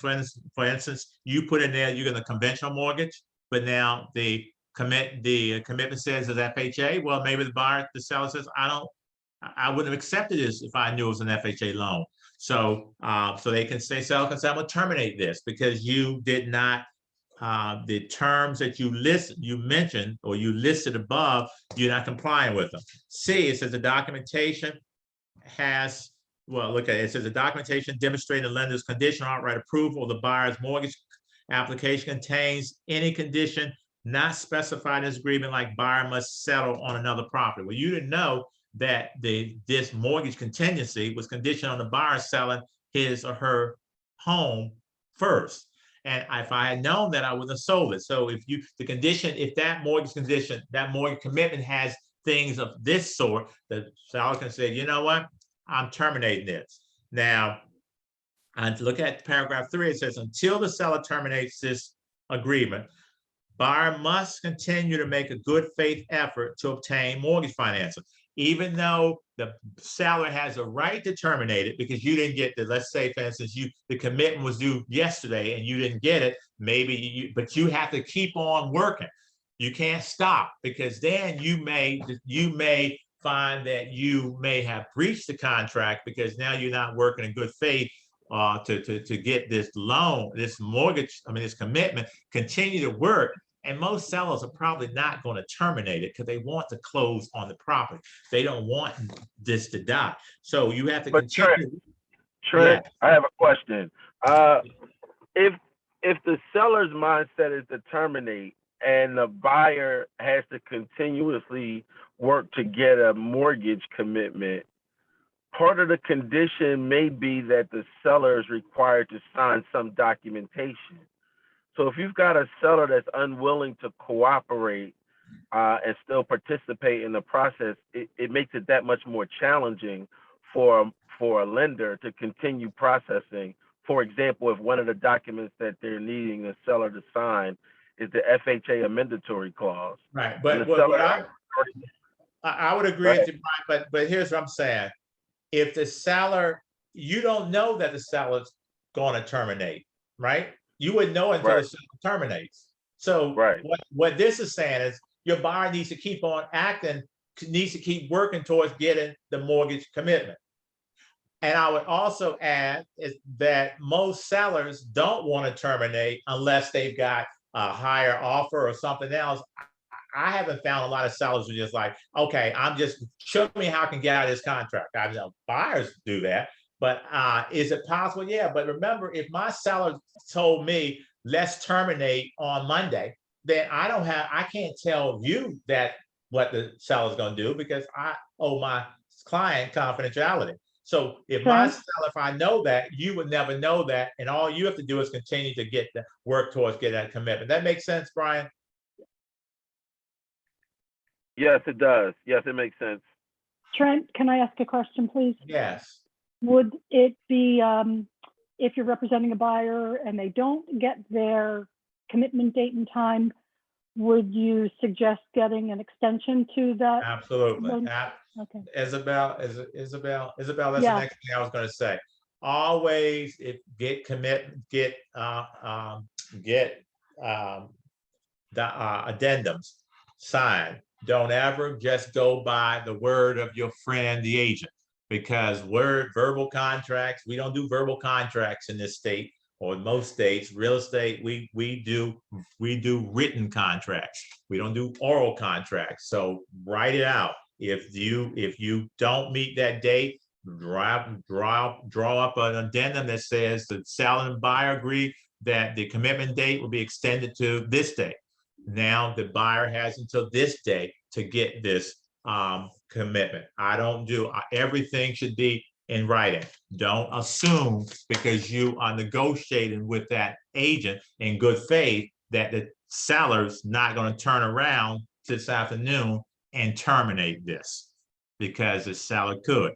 Now, so take a look at look at 4. If this agreement is terminated, or the mortgage loan is not obtained for settlement, all deposit monies will be returned to the buyer. That is important because too many sellers, too many agents think that the buyer loses his or her earnest money deposit if they don't get that mortgage commitment date to that, or that mortgage commitment to the seller on or before the date in this contract. No, you do not. You still get your earnest money deposit back. All right. So I think that is important. Number 5, I think if the mortgage lender or the homeowners insurance company, because they could ask for repairs, required by a mortgage lender requires repairs, buyer upon receiving the requirement, deliver a copy to the seller. Now, let me stop and say this. If you waive the mortgage contingency, but you get a mortgage anyway, you could, but the seller is not obligated to make any repairs. That you can, and you still have to move forward with this deal, otherwise you're in default because you waive the mortgage contingency. If you elected a mortgage contingency and the lender says, these are repairs that we are requesting, then you, according to paragraph 5, you have to submit that documentation to the seller, and the seller could do one or two things. The seller could say, look at B, says seller can look at 5A. If the seller can make the repairs, and if they do, the buyer has to move forward with the deal. Or B, if the seller will not make the repairs, then the seller could do what? B1, the seller can make repairs at their own expense, the buyer's expense, or there's that word again, the buyer can terminate with all deposit monies returned to the buyer. Anytime you see terminate, you should see with all monies returned to the buyer, because the buyer or seller terminate, or the buyer terminates, that buyer is still entitled to his or her earnest money deposit. They didn't breach the contract. They have the right to terminate because there's a contingency. A contingency is just a condition that enables them. When you see a condition or contingency, it creates a voidable contract. All right, so any questions? Number 9, change in term, a change in the buyer's financial status, we mentioned earlier. Anytime anything about the buyer's finances change, you need to notify the seller. I don't think many people do it. Take a look at paragraph 9. It says, if a change in the buyer's financial status affects the buyer's ability to purchase, buyer will promptly notify the seller and the lender to whom the buyer submitted a mortgage application. A change in financial status includes, but is not limited to, loss of a change in employment. Your buyer lost his or her job, had hours cut. That could affect whether or not this person gets a mortgage loan and should notify A, the lender, more importantly, but B, the seller. Failure or loss of sale of the buyer's home, buyer having incurred a new financial. Now look at that, buyer having incurred a new financial obligation. Well, you know what a new financial obligation is? We talked earlier, a new car. That's an additional financial obligation. A house full of furniture, new appliances. That's why you should tell your clients not to buy anything until this settlement is over. It says buyer understands that applying for and/or incurring an additional financial obligation may affect the buyer's ability to purchase. Tell them don't buy anything until after they receive the keys to their new home. Any questions? All right, not seller. Let's do a couple more. We'll take them. Fine. Is Donna, you on? Donna? No. All right, I was going to take a quick. Let's do number 10. You all want like a 5-minute break? Do you need a break? What do you find? No, yes.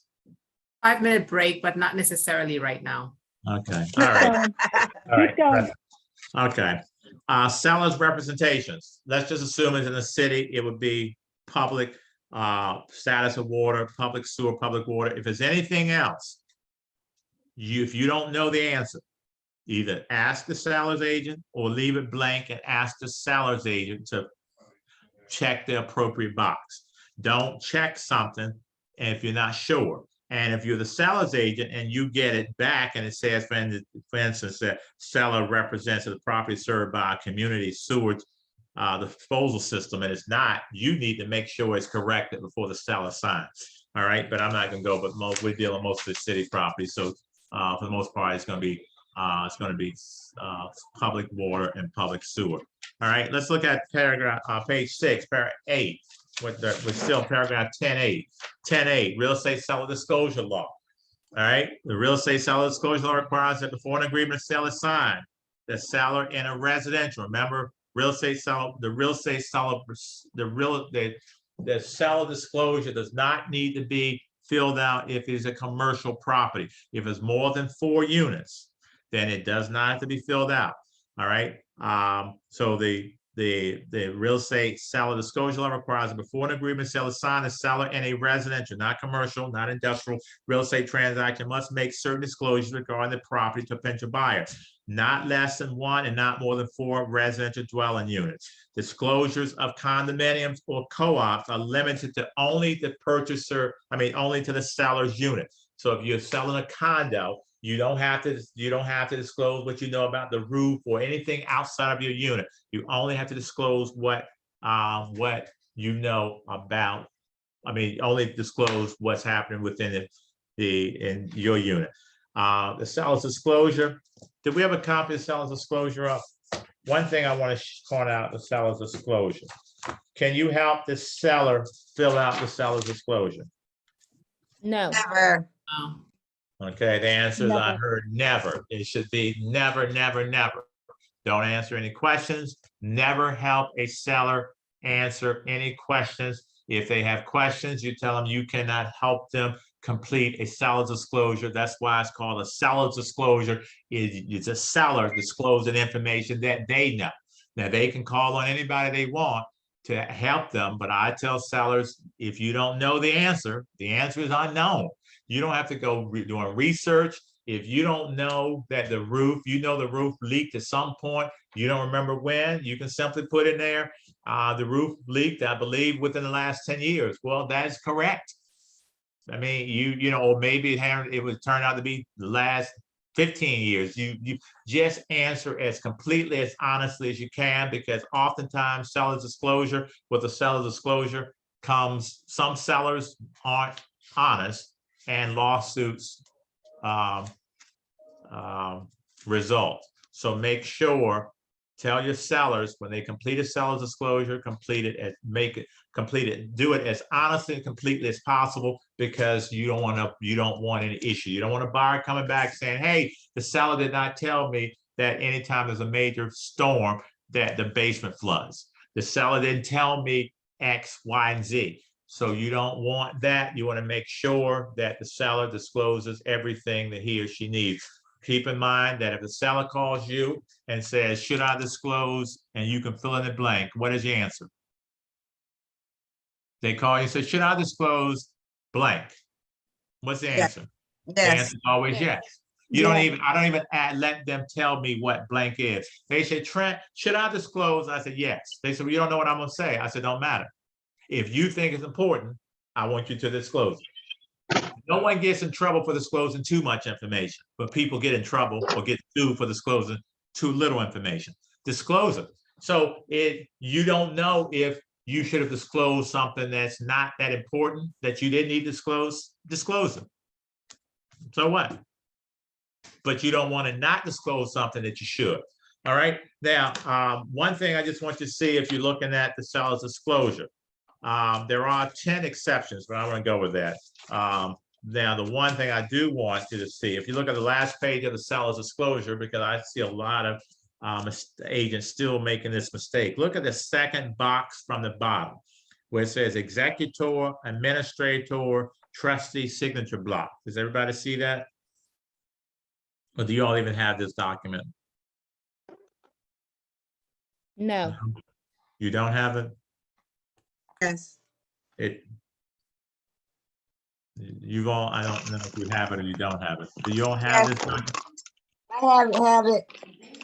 Yeah, it was All right. attached. Yeah, I have Yeah, it. we have it. All right, the second box from the bottom, it says executor, administrator, trustee, signature block. I want you to take a look at this. It says, according to the provisions of the real estate seller the real estate seller disclosure law, the undersigned executor, administrator, trustee is not required to fill out a seller's disclosure statement. That's one of the exceptions to the rule. There are 10 exceptions to the real estate seller seller disclosure law. Now, one of them is, hello? Who? The executor, now here is what you need to know. Even though if you're the executor or the administrator of the estate, you are exempt from having to fill out the real estate seller disclosure. But there is an exception here. Look at the next line. The executor, administrator, or trustee must, and it says must, not may, must, however, disclose any known material defects of the property. So if you are your mother's executrix and you know that the heater malfunctions, then you need to disclose that. Even though this is an exception to the rule, you know a defect, even though you don't have to fill this out, but you have to disclose what you know. Because if you, let's say you're the executor, the executrix, or administrator, administratrix, but you live in the property, you know about the property, you know the issues, you have to disclose what you know. Oftentimes sellers will just give this back and cross out every page and say, and have them sign that they're the executor, and they say, well, I'm exempt from this. Well, you're exempt. However, the executor, administrator, or trustee must, however, disclose any known material defects of the property. If you know of any material defects, you need to disclose it. You know that your mother treated for termites last year. Now you're her executor. You need to disclose that. All right. Any questions? I had one question. Yes. So if you're the listing agent and let's say that, house is vacant, seller doesn't live there, and you're in the property and you see something that is, a defect, maybe you notice some pooling of water on the floor, and it hasn't been disclosed by the seller. Maybe the seller doesn't know. How do you, we're obligated to disclose. How do you do that? You said it, you're obligated to disclose. What I would do is go back to the seller and point that out. If you represent the seller and say, hey, seller, I was at the house and I saw this water. So there's clearly an issue here. And maybe now the seller knows, right? Now go back and change the seller's disclosure or amend the seller's disclosure. There is a seller disclosure. If you ever have to make changes to it, there is a seller disclosure statement addendum that you don't have to go back and redo the seller's disclosure.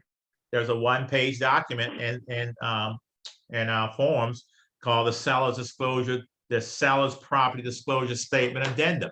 Just go back and use that, but you need to disclose it. If you, the agent, know something that the seller didn't disclose, you're mandated to disclose it to a potential buyer.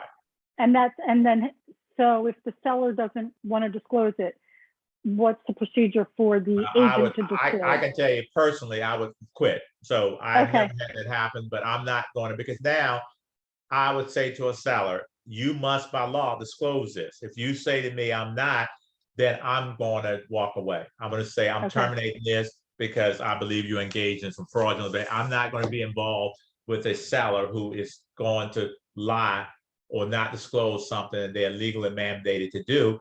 And then when there's a lawsuit, they want to include me too. There's no money. All money is not good money. Mm-hmm. Sometimes you have to walk away from a settlement and just wait for the next one. Walk away from a deal and wait for the next one. All right. I have walked out of people's homes because they were going to be dishonest or they wanted me to discriminate against someone based on their, race or gender or their, religion. And I would say, I educate them. If they say, most of the time it's around children. How many times have I had, we do a lot of property management where somebody say they don't want children. And I have to remind them that the fair housing law, familiar status is a protected class in this country. So you'll be violating federal law, state law, city law. You cannot discriminate based on a family of children on the federal level under 18. And the city is a little different, a little higher. But you cannot, so if they say to you, well, they're clear, well, I don't want children on the second floor because my tenant on the first floor, I had someone tell me this, who happened to be a lawyer, by the way. The tenant on the first floor will move. He's been there for 15 years. And I said, you know better. You're a lawyer. You know better. You know this is, well, I'm not saying, I said, no, what you're saying is you want me to violate federal, state law and local law, and I'm not going to do it. Now, I'll tell you that you can't do it. If you want me to move forward, fine.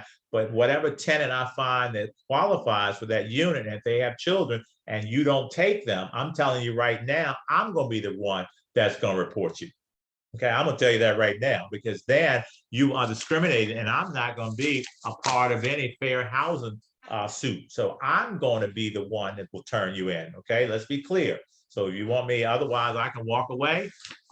And so in that case, she said, okay. And we put children up there. Question for you. With the example, can you hear me all right?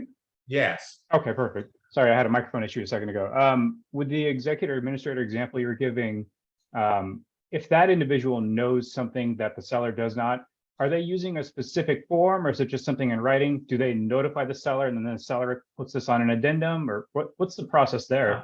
I would tell them. I would just tell them. I may send them an email. Hey, I was at the house and I noticed this. So as long as it's in writing. And the seller says, oh, I didn't know that. I would ask the seller, let's go by, let's meet at the house so you can see it. And now ask the seller to amend the seller's disclosure or just use the addendum. And the seller, again, I've never had a seller say no. Oh, no, I'm not going to do it. Again, I've never had that in all the years I've been in this business. Again, if I had a seller say that, I would just walk away. So the end goal is that the seller will inevitably put this on the disclosure or an addendum. Gotcha. Exactly. If they won't, then you, as the agent, have an obligation to disclose it. Right. And I'm not going to, but I'm never going to get to that point because I don't want to work with a seller who's trying to deceive people. I don't want to be a part of. I don't want to be a part of that transaction. All right, let's go back to F, paragraph F, 10F, public and private assessments. It says seller represents that as of the date the seller signed this agreement, there are no public improvement, condo, or homeowner association assessments that have been made against the property which remain unpaid, and that no notice by any government or public authority has been served upon the seller or anyone on the seller's behalf, including notices related to violations of zoning, housing, building, safety, or fire ordinances that remain uncorrected.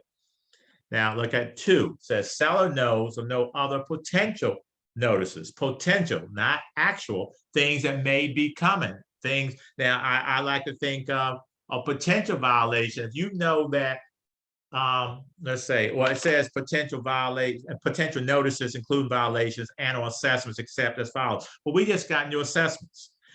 If you're selling a property now, my assessment just went up $100,000 from the last one.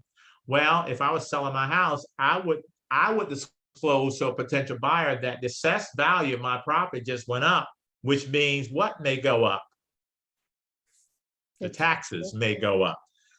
I think that is a potential notice.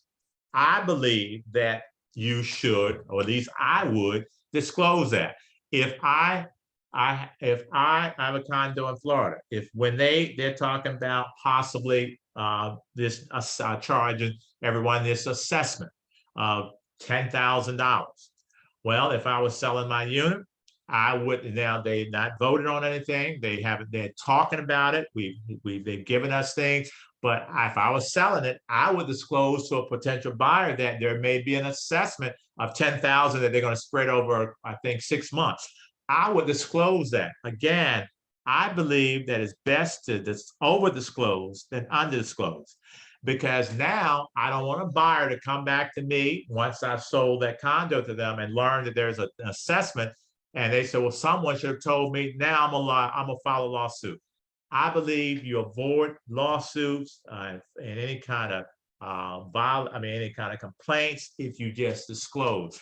Over disclosure is always better than under disclosure. Disclose is my belief, because even if it hurts me a little bit, I'm going to disclose. Now, of course, I have to do what's in the best interest of my seller to protect their interests, but I'm going to have that conversation that I'm having with the seller I believe it's better to disclose this information. If you don't think, it's not me that makes the ultimate decision, but the seller says, hey, don't disclose the assessment, I probably would disagree with it. But in that case, I don't know, I would try to convince them to do it. All right. Look at waiver, paragraph 11, waiver of contingencies.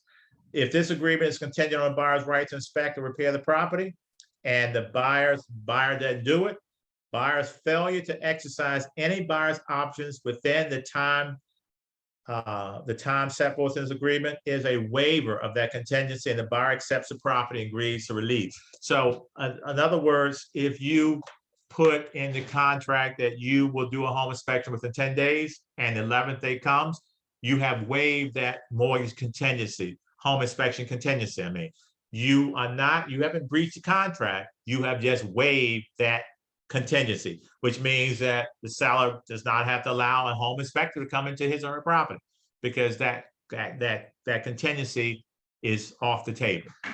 All right, so make sure you know those dates. Make sure you know those dates. I remember years ago, I had a buyer who went on vacation to Brazil, and the home inspection, we had 10 days to do the home inspection. The seller kept saying to me, well, Trent, when are they going to do the home inspection? I said, I don't know. I said, but I'm not going to ask him, because if he doesn't do it in 10 days, we waive it. But I remember the roof was bad, and she wanted to replace the roof before we put on the market. And I told her, I don't like you to replace stuff before, because let's use it to negotiate. Maybe you're gonna get a roofer who's willing to do the roof himself, and at less money. So let's do it if we're asked to do it. You never know what you're gonna be asked until you get the contract. So she was gonna do the roof, and it was gonna be $10,000. And I convinced her not to do it. Let's wait till with a contract, and if they ask for a new roof, we'll do it, or we'll give them the credit. So the agent, here's the 10th day. And the agent calls me. I don't know where he was, but he was on his way back from Brazil. He was somewhere in the States now. He says, hey, Trent, we're going to do the home inspection tomorrow. I said, well, do you understand today is the 10th day? This is it. Well, I know that, but I told you I was going to Brazil. I said, well, did you take the home inspector with you? I said, well, you just because you told me you're going to Brazil does not mean that the seller didn't agree to extend this date. You didn't ask for an extension. And by the way, if you had asked for an extension, we would have given it to you. The seller had no problem extending it. You didn't ask. Now, if you don't do the home inspection today, that's it. So they do it on the following day. And you know what they asked for? One thing. And what do you think that was? Oh, yeah. A new roof. Seller said no. Did they buy the property? Yes. So I don't know how the agent explained that to his buyer, but because they did it, now she didn't even have to let him in, but she did. But they asked for a new roof, because the property was in really good condition, but she knew it needed a roof, but she said no. And they had to go forward with the deal, otherwise they would have breached the contract. So make sure you understand these dates. That's why they say time is of the essence. You can't just arbitrarily change these dates. The only way these dates can be changed is if both parties agree to change them. Some sellers are not going to agree to change them. Some sellers will say, this is it. I'm not going to change it. I'm not going to give that agent more time. I think most would. Any questions? All right, look at Trent, did Yes. the seller disclose that the property needed a new roof? Was that disclosed? Yes. Oh, okay. That was disclosed. But she didn't say she needed a new roof. She didn't know. She said she didn't. She knew it. What was it? We didn't know it needed a new roof until afterwards. I mean, she knew that it was old. That's what I say. But when we sent somebody up, because she says, I think she disclosed that the roof, it had never leaked. She said that she had been there for like 60 years. And we haven't done any roof. My husband, who died 30 years ago, that was the last time I think they put a new roof. She says, I know the roof is bad. But I said, well, what's the evidence? There's no evidence, but it's old and I want to replace it. That's what she wanted to do. So she disclosed that nothing's been done to this roof in 30 years. And you probably can assume from that, if you read the seller's disclosure, that this roof was last replaced in 30 years ago, that it's probably time for a new roof. But so again, if you're the buyer's agent, you should be picking up on that because it was clear that nothing is never leaked. She said they put a brand new roof on 30 years ago and they've never done anything to the roof, but she knew she needed a new roof. And then we had a roofer come out. They said, we need to we'll put a new roof on for $10,000. And she did not want to sell the property without doing a new roof. And I convinced her not to. And I'm glad I did because she saved the $10,000. All right, look at paragraph 12, the buyer's due diligence, inspection. Let's say number one, the rights and responsibilities. Number one, seller will provide access. Of course, we talked about to the insured, the homeowners insurance company, the mortgage lenders, whatever, the appraisal inspectors. The seller cannot deny them access and then turn around and say, you breached the contract. Two, this is important here. Buyer may make 2 pre-settlement walkthrough inspections of the property. Right, 2, not 22. We sometimes have buyers, I'm sure some of you say, sometimes buyers want to go in 20 times and measure walls to see if their furniture will fit or measure for drapes. The answer is no. You can go in there 2 times. Now remember, one of those times should be for your pre-settlement walkthrough. That should be the day of settlement. Don't do a pre-settlement walkthrough before. Never do a pre-settlement walkthrough the day before. Never do a pre-settlement walkthrough the day before. Always do a pre-settlement walkthrough the day of. I've seen many times when I've been in this business where somebody did a pre-settlement walkthrough today on a Friday when the settlement's Monday morning, and over the weekend someone broke in the property, or the kids were out playing baseball and a ball went through the big bay window. Do this, or pipe burst. I remember once doing a pre-settlement walkthrough that morning, and there's water all in the basement. The pipe burst in the house over the weekend. But if we did it the day before, it happened the night before, actually. If we did it even that day of the morning before the settlement, we still would have noticed it. I think it's a good practice to go from the house to the settlement. Do the pre-settlement walkthrough, then go to closing. But don't do it too soon because you want to make sure that house is in the condition it's supposed to be in and that all that personal property of that seller is removed. All right. Buyer's right to, I'm sorry. Oh, you know what? Go back to 1 because I missed this where it says only parties and their real estate licensees may attend inspections. This, you cannot. Why is this here? The parties are the parties to this contract, which means that this is not the time to bring your parents, your sister and her husband, your best friend, and all your sorority sisters. This is the time for you to be there with the home inspector. This is not the time to do to show the property to all your family and friends. If you want more people to attend, maybe you want your father or your mother to be there, I would put it in the contract. Negotiate that. Say, hey, it says only parties to the contract and the real estate licensees may attend settlements or may attend inspections. Well, I want my mother and my father to be able to attend. No one's going to say no. I sold a house this summer. Was this summer? No, maybe it was within a year out in Yaden. And I was in Florida at the time, and I get a call from the seller who happened to go by. She and her husband went by. It was her mother's house they were selling. And they went by to get something out of the garage because they were cleaning it out still. And it was a day of inspection. I remember getting this, and she was livid. I'm like, what's happening? She says, now the contract had one person, one woman. She had herself, her boyfriend, they have a child together. He had 3 children. They all were there. Her parents were there. His father was there. His brother was there. Her best friend and husband were there. Her aunt was there. And the home inspector, the radon, and who was the other person? And the termite radon and inspector. There were about 15 people. One of the neighbors called her to say they were not far from the house and called because they wanted to come to anyhow. They said, who are all these people at your house? And they got there and they were livid. They called me from the car and I called the agent and say, who are all the people? And she explained to me and that's where they need to go. Seller says, I want them all out except the ones that need to be there. And of course, like the fiance or the boyfriend stay, and the kids and their parents, but all the other people, I told them that you need to go. I mean, you can't have 20 people in someone's house.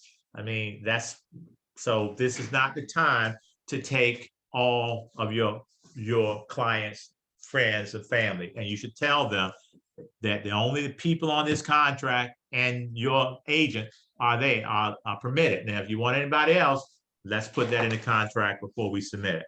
All right. Look at number 5. 12A5, seller has the right upon request to receive a free copy of any inspections from the party from whom it was prepared, unless otherwise stated, seller does not have the right to receive a copy of the appraisal report. So any reports that the buyer does on this property, the seller has a right to receive a copy. Now, I'm not big on receiving copies of reports that I don't really need, because now what happens, you receive that report. If there's an issue, you need to now disclose it because you know about it. So I don't know if I want to be asking somebody to give me a bunch of reports that we don't need. You're not ever entitled to the report. Years ago, before they changed this, it says upon request, this buyer must give a copy of the appraisal report to the seller upon request. Well, and I'm glad they took this out, because I remember I'm representing the buyer. I remember this was a long time ago. I think the house is around 200,000. We did the appraisal, and what happens? It comes back $325,000. I knew it was going to come back. I thought it was coming back about 275. It came back 325. Buyers, elated. Seller's agent said, "Hey, we want a copy of that that appraisal report." And I was trying to do anything I could to avoid giving it to him, but he had the right, because the contract says upon request at no charge, the seller can request the appraisal report. I tried to get it to him as close to settlement as possible. Well, when I gave it to him, he's like, "This thing appraised for 325, and and we agreed to 200. The seller obviously wasn't happy. Seller was trying to get out of this deal so she could put it back on the market to get more money, but it was so close to settlement. And I'm like, we can do nothing wrong, because if this seller can terminate this contract for any reason, she was going to do it. But we did go to closing, and the agent just listed it too low, but I knew that. But of course, I didn't represent the seller, I represent the buyer. And my goal was to get the best deal for the buyer. Any questions or any comments? How are we doing? We doing good. Sorry, I have a question. Yes. So I'm reading item 5, as you said, and it says seller does not have the right to receive a copy of any lender's appraisal report. But did you just say the opposite? No, I said they don't have a right. I said it used to be before they changed this. Years ago, it said the opposite, what I said. Yeah, years ago, it said that if the seller requested it from the buyer, then the buyer had to give them a copy. That was probably, I don't know, 10 years ago, or maybe longer, that it said that. I don't know how much long, but it used to say that. And I'm glad it was changed, because, clearly in that example, what I just shared with you, the seller would have gotten out of this contract if they could have, because now that seller knew that her property is worth a lot more than what she was selling it for. So I'm glad that that's not there anymore. Let's look at C. For elected inspections, this is the buyer will, within a contingency period, complete inspections, obtain any inspection reports, blah, blah, blah. Now, once the inspection is done, there are 3 things that buyer can do. They can accept the property. They can say, "Okay, inspection's done. I'm fine. I'll take this property." Or they can terminate. And remember, anytime you see terminate, it means they can get their earnest money deposit back. They can accept it. They're fine. Property's in good condition. We accept it as it is. Number 2, we can terminate. We're not pleased with. We don't have to explain why we're terminating. We're terminating based on the results of the home inspection report. Could be any issue with that report. I don't like it. I don't want this house now. I'm terminating. Give me my earnest money deposit back. Well, 3, we can negotiate some type of repairs or credits. I can say, hey, the roof is bad. I want you to put a new roof, or give me 5,000 towards the roof and I'll put the other 5,000. Or I want you to do X, or I want you to do Y, or I want you to give me a $10,000 repair credit. You can negotiate. All right. So you can either accept the property as it is, terminate it with your earnest money deposit return, or negotiate repairs and or credit. Take a look at the home, look at the different inspections. Home inspection. Now, one of the things that I want you to do, make sure that you initial either elected or waive. Don't put an X. Every now and then I see a contract that has an X. Anytime initial, make sure you put initials. You don't want a buyer to come back and say, I didn't make that X. I didn't put that there. You want that buyer's initials there. If that buyer is going to do a home inspection, if this contract is based on a home inspection, have the buyer initial that. All right. Wood infestation, basically termites, same thing. Zoning, deeds, restriction, zoning, same thing. If the buyer, and elect this if you want to verify. Look at this. It says buyer may verify that the present use of the property is permitted. So if you're not sure, because remember, look at where it says the buyer, it says present use. So the buyer, whatever the present use of this property has to be stated. Let's say the present use of this property is a daycare, but it's not zoned as a daycare, or this zoning district doesn't allow daycare. So you can say, I want to verify, buyer may verify that the present use, the use right now, this daycare is permitted, or they may elect to make the agreement contingent upon an anticipated use. Maybe they say, I want to use it as a restaurant, and I want this contract contingent on me getting it zoned to use as a restaurant. One of the things that you can do, the zoning, there's a zoning an addendum you would use if you want it contingent, if you want it contingent upon the particular zoning. But here, basically, you're doing is just verifying that the present use is allowed. Okay, if it was my example, if it's used as a daycare and you want to continue to use this as a daycare, you just want to verify that I can use this as a daycare. So if you want to do that, you would elect this and not waive it. Water service, radon, again, if you want to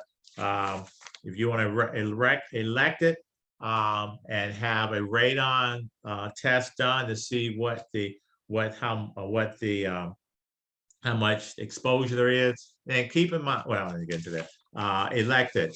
Just go down to property and flood insurance. Remember, if you can't get flood insurance or homeowners insurance on this property, and you elected the mortgage contingency, there's an out, because the bank's not gonna give you a loan if you can't get mortgage insurance. I mean, if you can't get homeowners insurance or flood insurance, but I'm not telling you would waive anything. Boundaries, if you want to make sure that the boundaries or the legal description is correct, you can waive, you can elect that.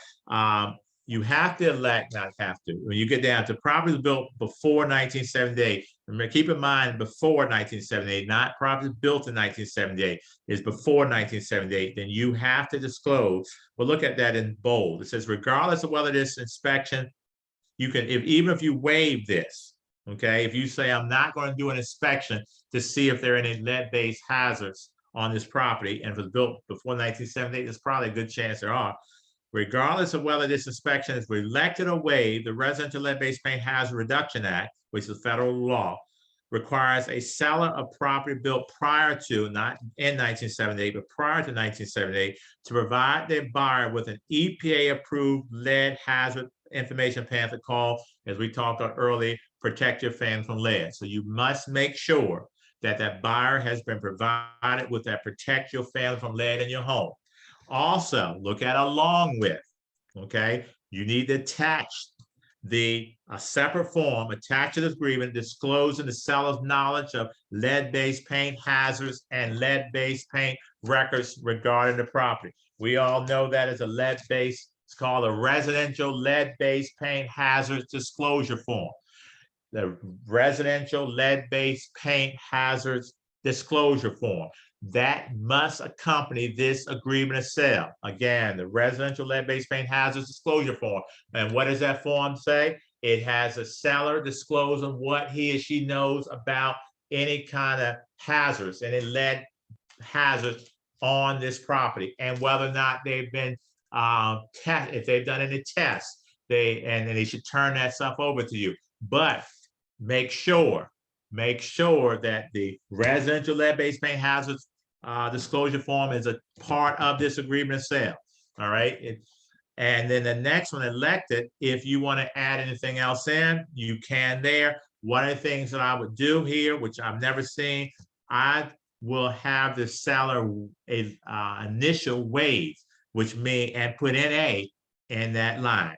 If there's nothing else, because I don't want someone to write something in, I want to waive. What I'm saying here is there's nothing else, so I'm waiving anything else, and I'm just writing in there NA, or just write NA and don't have them sign waive. You don't want somebody writing something in this line. All right, and is there any questions or comments? I guess it's too late for us to take a break because we're almost done. Lord, not almost done. Let's Trent, I have go a back. comment. Yes. Yeah, I just would think that they should have a section where the client can either waive or elect for the sewer or lateral invasive inspection.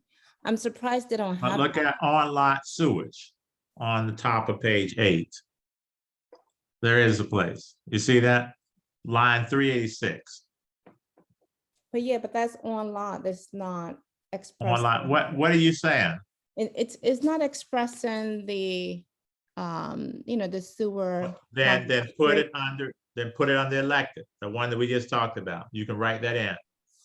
That's why they leave that blank. So if you want another inspection that's not listed here, then write it under that last line that says elected. You would elect it and write in whatever it is that you want inspected. You can write it there, or just do an addendum, however you want to do it. All right. Thank you. You're welcome. Let's go to paragraph 13. What time is flying? Inspection contingency.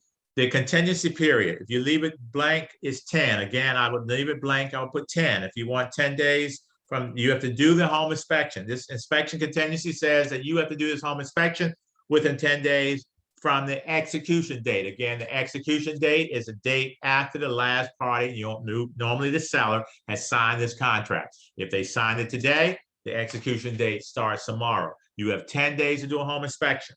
Now look at paragraph B. Once that home inspection is done, we already talked about B1, you can, if the results of the inspections are satisfactory to the buyer can accept the property. Now, one of the things that you notice the buyer has to do is what? The buyer has to give the inspection report in its entirety to the seller. Anytime you are the buyer's agent, as soon as you get an inspection report, just email it to the agent for the seller. Take a look at that again. It says, if the results of the inspection elected in paragraph 12C are satisfactory to the buyer will present all reports in their entirety to the seller, accept the property with information stated in the report and agree to release. All right. So one says, the seller says, hey, we did an inspection, everything's fine, but I still have to give the seller the full inspection report. I don't agree with that.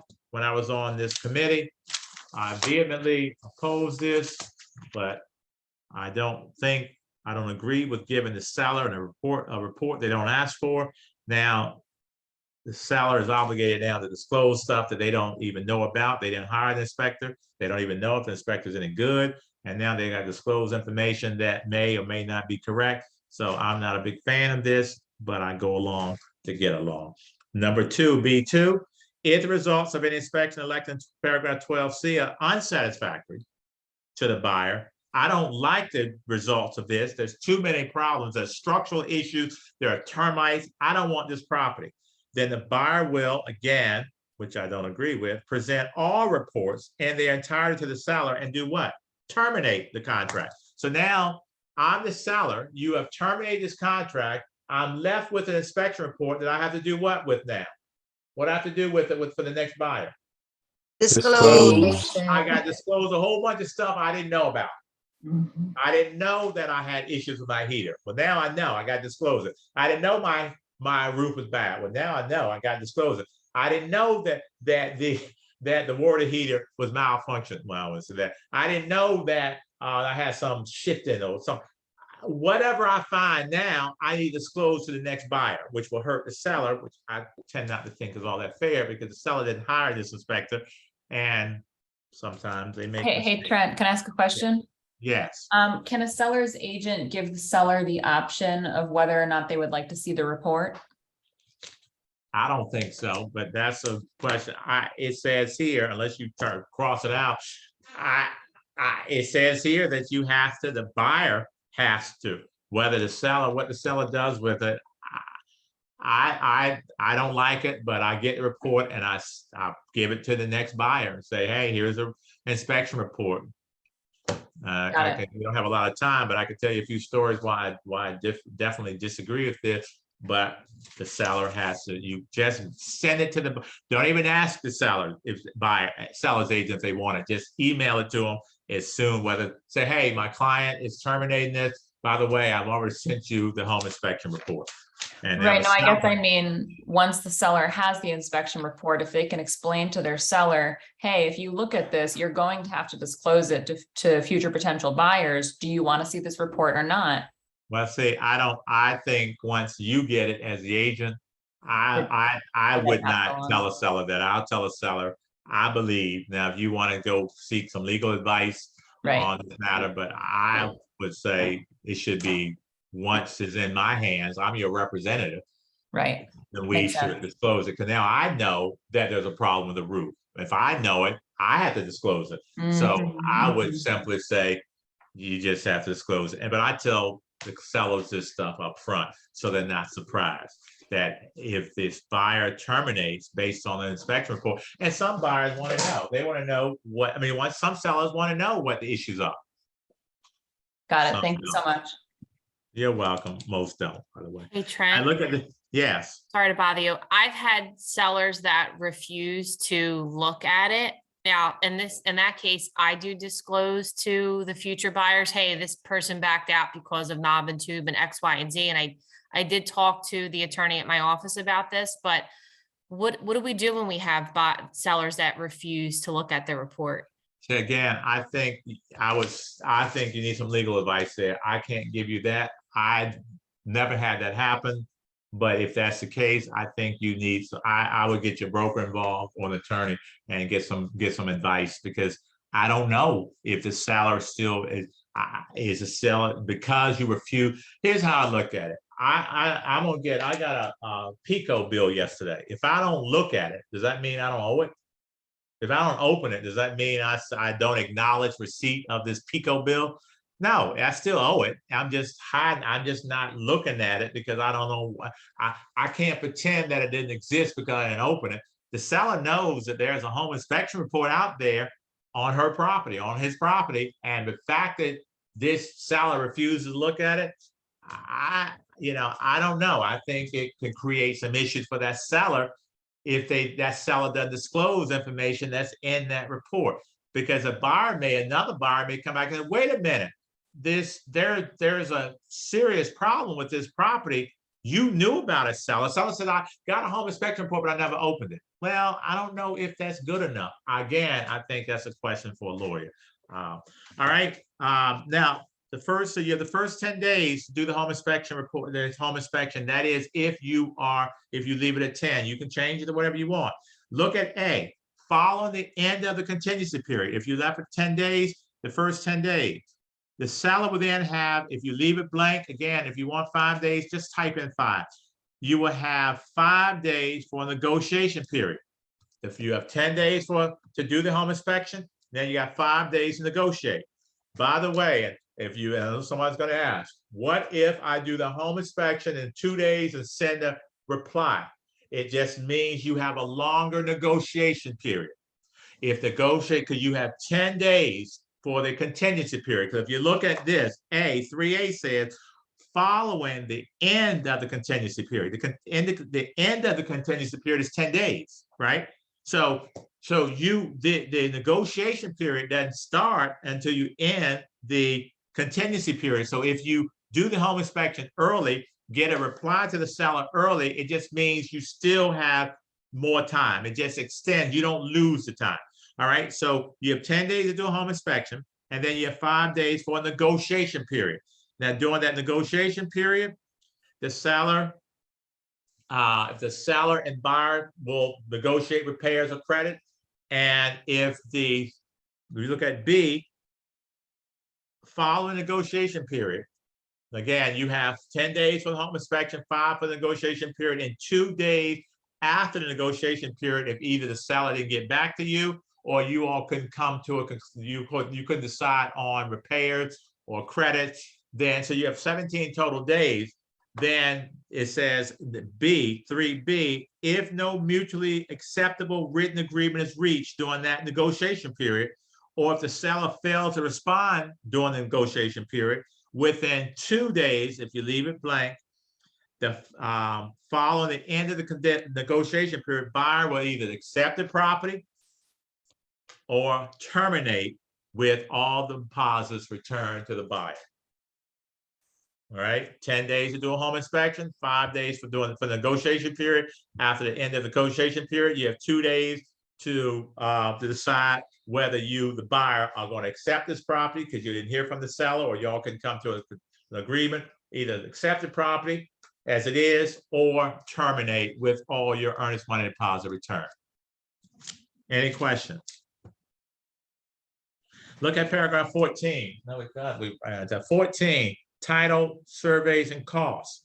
Within 7 days from the execution date of this agreement, buyer will order a title. 7 days is not enough. Please change that. I don't know why 7 days. No one orders title in 7 days. You probably haven't even done a home inspection within 7 days. I would probably put a 15 days or something like that, 20 days. But 7 days is just, I mean, I wouldn't want to order a title when the buyer had done the home inspection. Then the buyer terminates the contract based on the results of the home inspection, and then the buyer may have to pay a cancellation fee. Some title company will charge a cancellation fee of $125, $150. So I would rather know that we're moving forward with this deal before I go ordering title. That's mine. Now you may do it differently. But all right, now I just want to show you now if this property, look at E, if the property will be conveyed with good and marketable title that's insurable by a reputable title insurance company at regular rates, free and clear of all liens, encumbrances, and easements. If the buyer cannot deliver clear title, look at G. If a seller is unable to give good and marketable title, then the buyer again can terminate. If the seller cannot deliver, they found out they got more liens and judgments, now they can't sell the property, then the buyer can terminate. And again, anytime you see terminate, you should see that the buyer is in turn entitled to all of his or her earnest money deposits. But here's something that many agents don't know. Look at this next sentence, or one that says upon termination. If the buyer terminates his contract, he or she is entitled to earnest money deposits. But take a look at this next line. It says, upon termination, this is important. All deposit monies shall be returned to the buyer, and seller will reimburse the buyer for any items in paragraph 4C, items 1, 2, 3, and paragraph 14D. Well, if you go back and look at those, look at paragraph 14C, look at 14C1. Title insurance, title search, title insurance. If the buyer has put out any money for title policy, title insurance, the seller has to reimburse that buyer. Look at number 2, flood insurance or homeowners insurance. If the buyer's already paid in advance or paid in money, then or has charge any fees to cancel, that seller has to reimburse that buyer. 3, appraisal fees. If the buyer's already paid for the appraisal, seller is unable to give good marketable title, then that seller needs to reimburse that buyer. 4, buyer's customary settlement costs, anything that buyer's put out. Now remember, it says any inspections. I think any means home inspection. Okay, it says any inspections or certification. So I believe that includes your home inspection.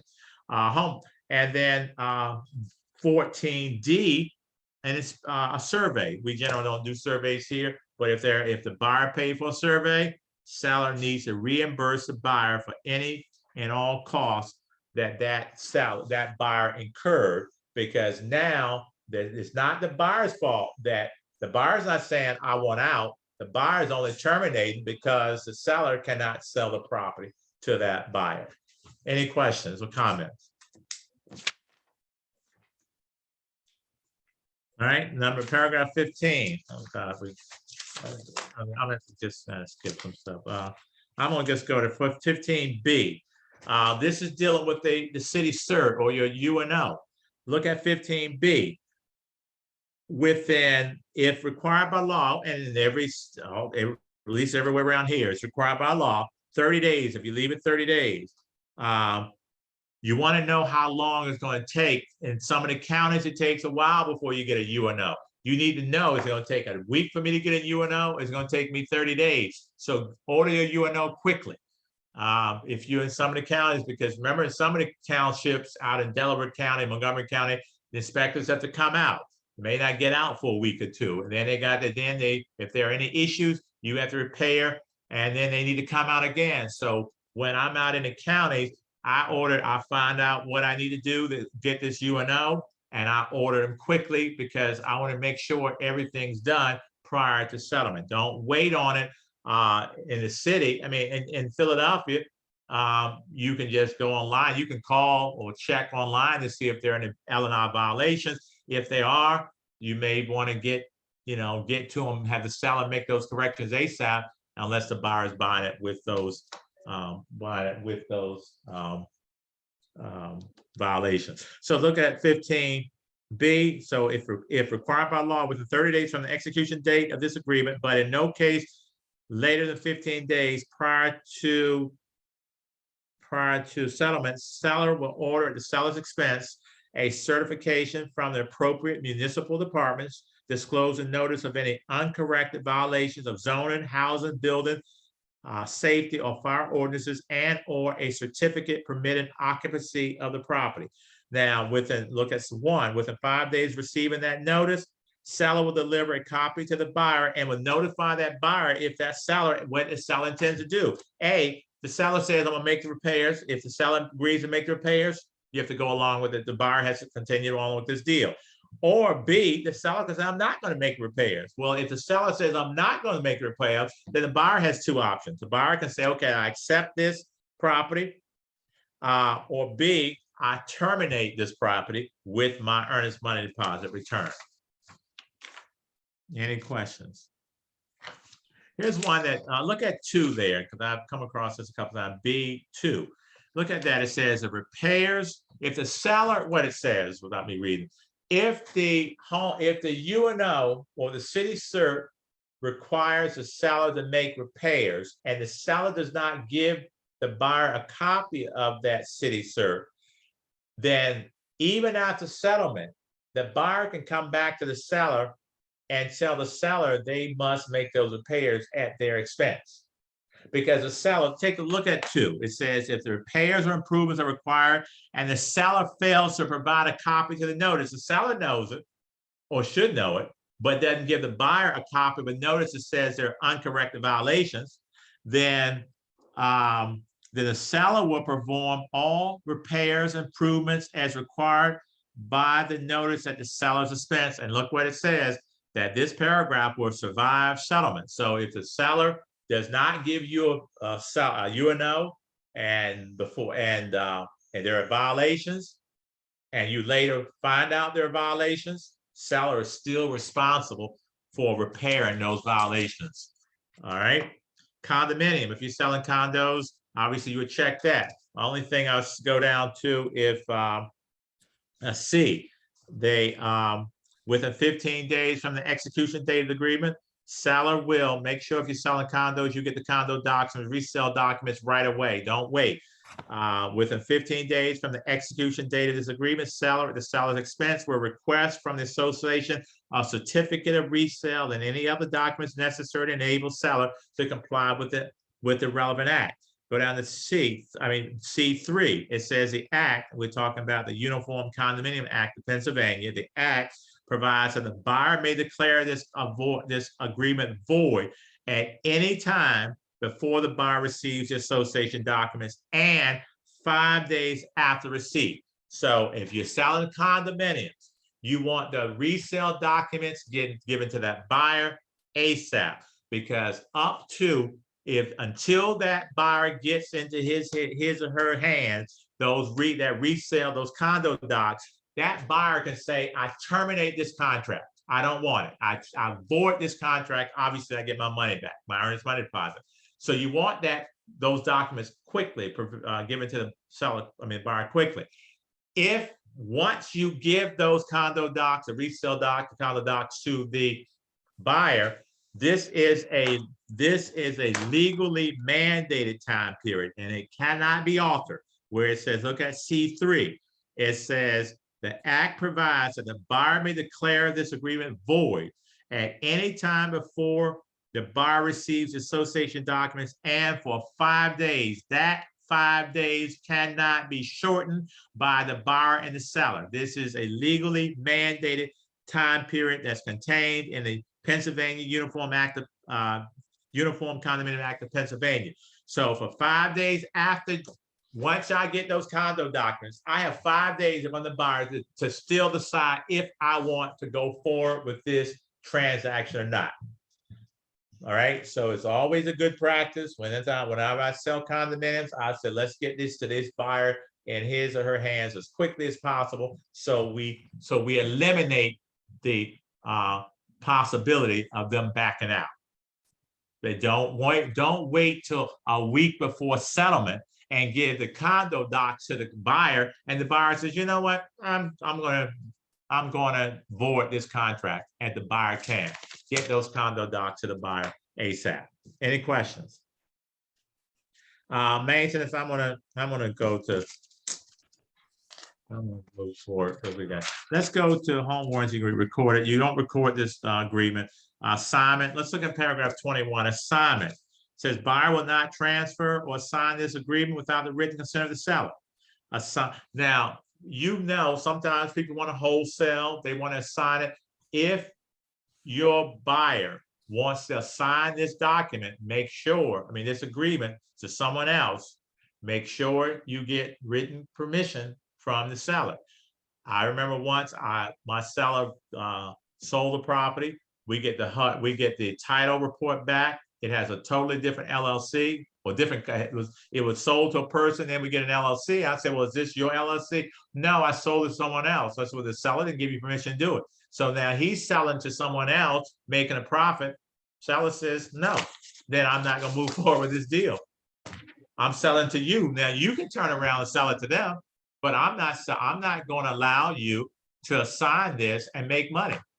You buy it and then you sell it. You got to know another transaction, another transfer fee. I'm not going to do this. So not all sellers are going to allow you to assign. Okay. Make sure if you know that that's what they're trying to do. If your buyer wants to do that, let them know up front that we have to get permission from the seller. Any questions? Look at paragraph 23. The Foreign Investment in Real Estate Tax Act of 1980, called FIRFTA. Anytime you're selling a foreign company, foreign individual selling property, you have to pay tax. The IRS wants a tax. It says a disposition or selling of a U.S. real estate interest by a foreign person is subject to the Foreign Investment in Real Estate Tax Act of 1980. Further down, it says a transferee, well, that's the buyer, is the withholding agent. If you're the buyer, you must find if that seller, the transferor, is a foreign person. It's defined by the act. If the seller is a foreign person and you fail to withhold those taxes, that buyer can be held responsible. All you need to do, if you know this is a foreign company or foreign person, alert the title company and they will withhold the proper tax. But make sure, but if it's not withheld, then the buyer can be held responsible. Notice regarding convicted sex offenders, paragraph 24. All I say to you, if someone says, I want to know if I have young daughters and I don't want to live around convicted sex offenders, can you tell me if there are any living in this neighborhood? You give them this is right here. You tell them go to the website, www.pameganslaw.state.pa.us. Don't you ever, ever, ever check to see if there are convicted sex offenders in a neighborhood for a client, because if you miss a sex offender who happens to assault that woman's children, I suspect that you're going to be named in a lawsuit. Do not take on that responsibility. You say, here is a website, ma'am or sir, and you can check it on your own. Don't you go looking for that client, because if you miss someone, you can find yourself in trouble. We're almost done. I got to get down there. Let me get down to 25C.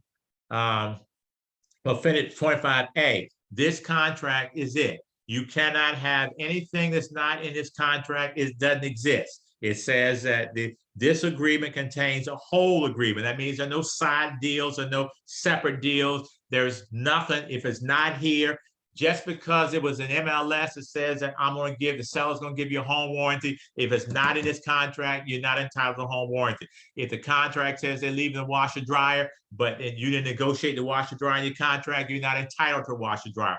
Just because something's in MLS does not mean you get it if you didn't negotiate it. Don't assume that the MLS says that the seller's leaving washer dryer and you don't put it in the contract and the washer dryer is gone, you're not entitled to that washer dryer. So make sure if they want that washer dryer, is here, it's contained in this contract. This is a whole agreement. There is nothing else. It says this agreement contains a whole agreement between the seller and the buyer, and there are no other terms, obligations, covenants, representation statements, or conditions, oral or otherwise, and of any kind whatsoever concerning the sale. This agreement will not be altered, amended, changed, or modified except in writing and executed by all the parties. All right. So don't later come back and say, hey, the seller promised me that refrigerator. Well, if it's not here, then sorry, and the seller took it, maybe she changed her mind, but you're not entitled to it. Any repairs, 25C. Any repairs, anytime you asking the seller to make repairs, any repairs required by this agreement will be completed in a workmanlike manner. A lot of times they'll say that it's already in the contract. It's saying in a workmanlike manner. You notice it doesn't say licensed and insured. It says workmanlike manner. If you want licensed and insured, you need to say licensed and insured. We want the seller to make this repair by a licensed and insured contractor. Otherwise, the work needs to be completed in a workmanlike manner, which just means basically in a professional manner. All right. Paragraph 26, important paragraph. If the buyer, remember I told you there are 4 conditions under which the broker can give back the earnest money deposit. That's now, even if I want to go, let's go to C. Now, well, 4, I told you 26B4 is a prior written agreement. C is a prior written agreement, which means that the seller and the buyers, this C says, we don't have a dispute yet, but in the event that there is a dispute, this is how we're going to resolve it. That's what that prior written agreement is. And that is the C. Let's look at it. Buyer and seller agree that if there's not one now, but if there is a dispute over who's entitled to deposit money that is unresolved after the settlement, there's unresolved. Here it says 180 days, 180 days. I'm telling you right now, do not leave 180 days. Please put 30 days or 60 days or 15 days. I would say 30 days.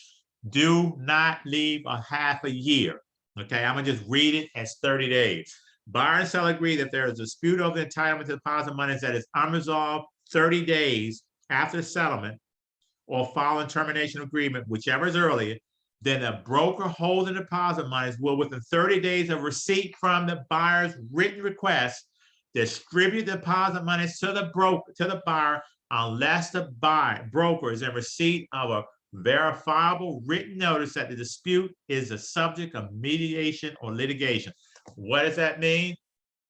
If the buyer, even if the buyer defaulted, this paragraph says, I, the buyer, am entitled to my money back within, if it's 30 days, within 30 days after this thing is done, as long as I give you a letter, broker. I send you a letter saying return my money after that 30 days. Now with the 31st day, it's been 30 days, return my money. The broker, no matter who is entitled to that money, the broker now then has to, because of this paragraph, give that money back to the buyer, right? He had, even the buyer is 100% wrong. If that seller has not, if there's the buyer doesn't, the broker doesn't know of any litigation or mediation, he is or she has not received anything that by the seller has initiated mediation or litigation, that broker must then return that money to that buyer. Now, let's say the buyer sends it, the broker receives a letter today, and the broker has 30 days to return that money. Let me go further. Let's say 30 days, or they take it, yeah, hold within 30 days, return the money. If, let's say the broker gets that a letter today, that broker has returned that earnest money deposit within 30 days. But tomorrow, the seller says, I'm going to sue, and says, here's a letter from the lawyer.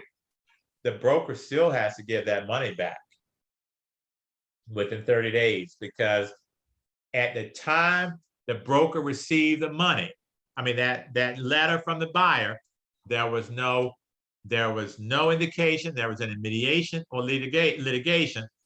If it happened after the fact, doesn't count. Now, let's look further.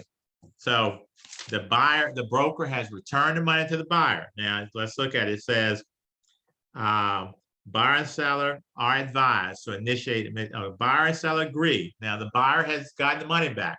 Buyer and seller agree that the distribution of deposit monies based upon the passage of time does not legally determine entitlement to deposit monies, and that the parties maintain a legal right to pursue litigation even after a distribution is made. So the seller could then still come back and try to get that money back.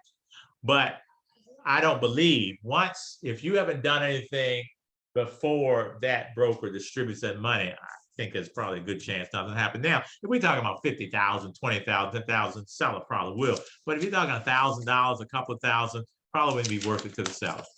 So any questions about that? Right. Kind of fast. Yes. I have a comment here. So this area is huge because I get questions on this maybe like on a daily basis. And so if a verifiable mediation is something that you can obtain by going to our website, GPAR.org. It is the dispute resolution system between the home buyer and home seller. It is a 3-page transmittal form that would need to be filled out, usually along with the agreement of sale. If it's in regards to deposit monies, if it's in regards to, I purchased the property and now the roof is leaking or what have you, then I would need a copy of that seller's disclosure statement. We have mediators who are trained to mediate cases. The thing is, if you go and try to file in court, the court system is going to take a look at that agreement of sale and see that mediation clause and send you back. Exactly. Right. And Cheryl, thank you, Cheryl. You're welcome. If you if you include the broker or the agent in your lawsuit, the buyer, let's say the seller, the broker returns the money to the buyer, and the seller is mad that he sues the broker and sues you, the agent.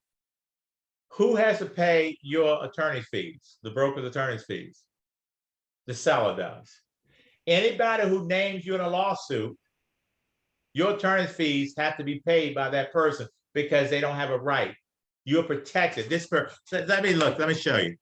It says, look at D, look at 26D. It says buyer and seller agree that a broker who holds or distributes deposit money pursuant to that paragraph 26 of Pennsylvania law will not be liable. So the broker is doing what this contract says for him or her to do. Buyer and seller agree that if a broker or a licensee is named in litigation regarding deposit monies, the attorney's fees and costs of the broker and licensee will be paid by the party naming them in litigation.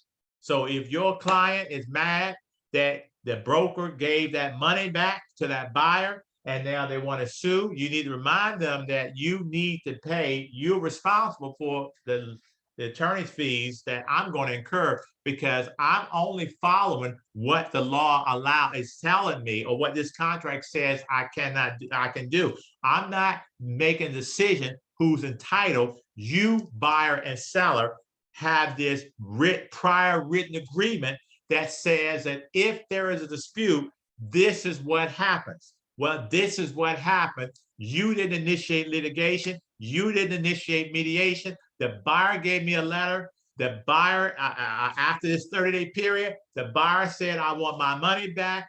I had to give it back. Now, if you sue me, you pay my attorney's fees. Any questions about this? And there's paragraph 27, mediation. Buyer and seller will submit all disputes or claims that arise from the agreement, including the disputes and claims over deposit monies and mediation. That's what Cheryl was just talking about. And this is an alternative to a lawsuit, less expensive. And as Cheryl said, there are a lot of professional mediators who will help to mediate this dispute without having to go to court. I'm going to end there. I'm going to go because I know we're out of time. I'm going to go over the last page. Buyer and seller agree. Look at line 801. Buyer and seller acknowledge receipt of a copy of this agreement at the time of signing. One of the things, the Real Estate License Registration Act section is the Prohibited Act, section 604, require that you, the agent, give anytime you have anyone sign any documents, you must give them a copy of that document they signed at the time that they sign it. Not the next day, not the next hour. It should be at the time that they sign. Otherwise, you actually violate section 604 of the Real Estate License Registration Act. And so if you're in the office, that's fine, you can copy. If you're out somewhere, if you got a young person, they can put it in a cloud or whatever they call it. But old people like me need a copy. And if you go into someone's house, take 2 copies. If you're going outside of your office, always make 2 copies of everything and you don't have a problem. Don't assume that somebody can take a picture or they can scan some. Just take 2 copies. In the office, you can simply make a copy. If you meet them at the Starbucks, take 2 copies of everything. You have a copy, they have a copy. All right. Now, return, go down to page on line 806, return of this agreement can be, you can return this by fax or email, return by electronic transmission, bearing all the She was signatures. saying this, so they was just saying names and shit. That's not cool. Suspending him for the year and it's in place and we're moving forward. Joe's gonna be in charge. So you can sign this and you can return this by electronic transmission, by fax or email. One thing, and you made, the buyer needs initial that the buyer received the consumer notice. They received the statement of the buyer's estimated closing costs, that they received the deposit money notice. That is, if there's a co-op involved. Keep in mind that this is also required by law that if a buyer is giving you a check to be turned over to another office, then a deposit money notice must be included. You must use that deposit money notice, all right? That use a deposit money notice because the buyer needs to know where his or her check is going. Now, the check's going to be made payable to the company that you're going to turn it over to, but sign that deposit money. Use that deposit money notice. That is, if it's an in-house, then you would need it. Buyer has received, we already talked about the lead-based paint disclosure. That's already included here. That should have been here already, and which is attached. Remember that lead-based residential lead-based paint hazard disclosure form is attached. It says attach this agreement of sale. Buyer has also received, remember we talked about earlier, to protect your family from lead in your home. And if you look down further, page lines 86 and 87, 17, 18, seller has received a consumer notice and the seller has received a statement of the seller's estimated closing cost And the last thing I will say, and I think one of the most important steps is you got to make sure you get this agreement sale back to the seller back to the buyer as soon as it's signed. Do not delay. This is a mistake that some agents will make. If the seller signs this today, you, the agent, the first thing you do is send it to the buyer, because until this is delivered, the buyer can still walk away. Remember, the buyer can, if you have a contract, until that buyer knows that the seller has signed it, the buyer can still change his or her mind. Get this executed contract to the buyer ASAP. If you receive it now from the seller, if it's emailed, the first thing you should do is simply forward this to the agent for the buyer. Don't wait an hour. Don't wait the next day. Don't wait till you finish lunch. That should be a priority. You just got it. Seller signed it. I would immediately forward it saying, congratulations, seller has signed this contract. Now we have a fully executed contract. Buyer knows it. It's been delivered to the buyer, and now the buyer must go forward. Any questions? Did I put you all to sleep? Any questions? Hello? Maybe they can't hear me. Donna, I'm done. Great class, We got great you. class. That was Trent. great. Great class, again. Thank you. You're welcome. No questions? Very good, thank you. You're No, welcome. thank you. Informative, Trent. Excellent, Trent. Thank you, Trent. Thank Appreciate you. it. Thank you. We want to thank everybody for attending. We especially want to thank Trent Pettus for once again the time he has committed to providing this benefit of membership to each of you. I'm sure that you found the class very informative, and you will walk away with much more knowledge than you walked in with. We have a lot of upcoming classes and seminars. Pay attention to your email box. Also, when you log into the website at gpar.org, all upcoming classes and the links to get into those rooms are included in that area there. We also included under association news, right, MLS. So there's several areas you can get that information. But we have a lot of upcoming great opportunities, and we hope to see you all there. Thank you for coming today. Happy fall, and everybody have a very great weekend. Thanks, All right, thank Trent. you all. You're Thank you. welcome. Great All right. class. Thanks. Thank you. Thank you so much. Thank you.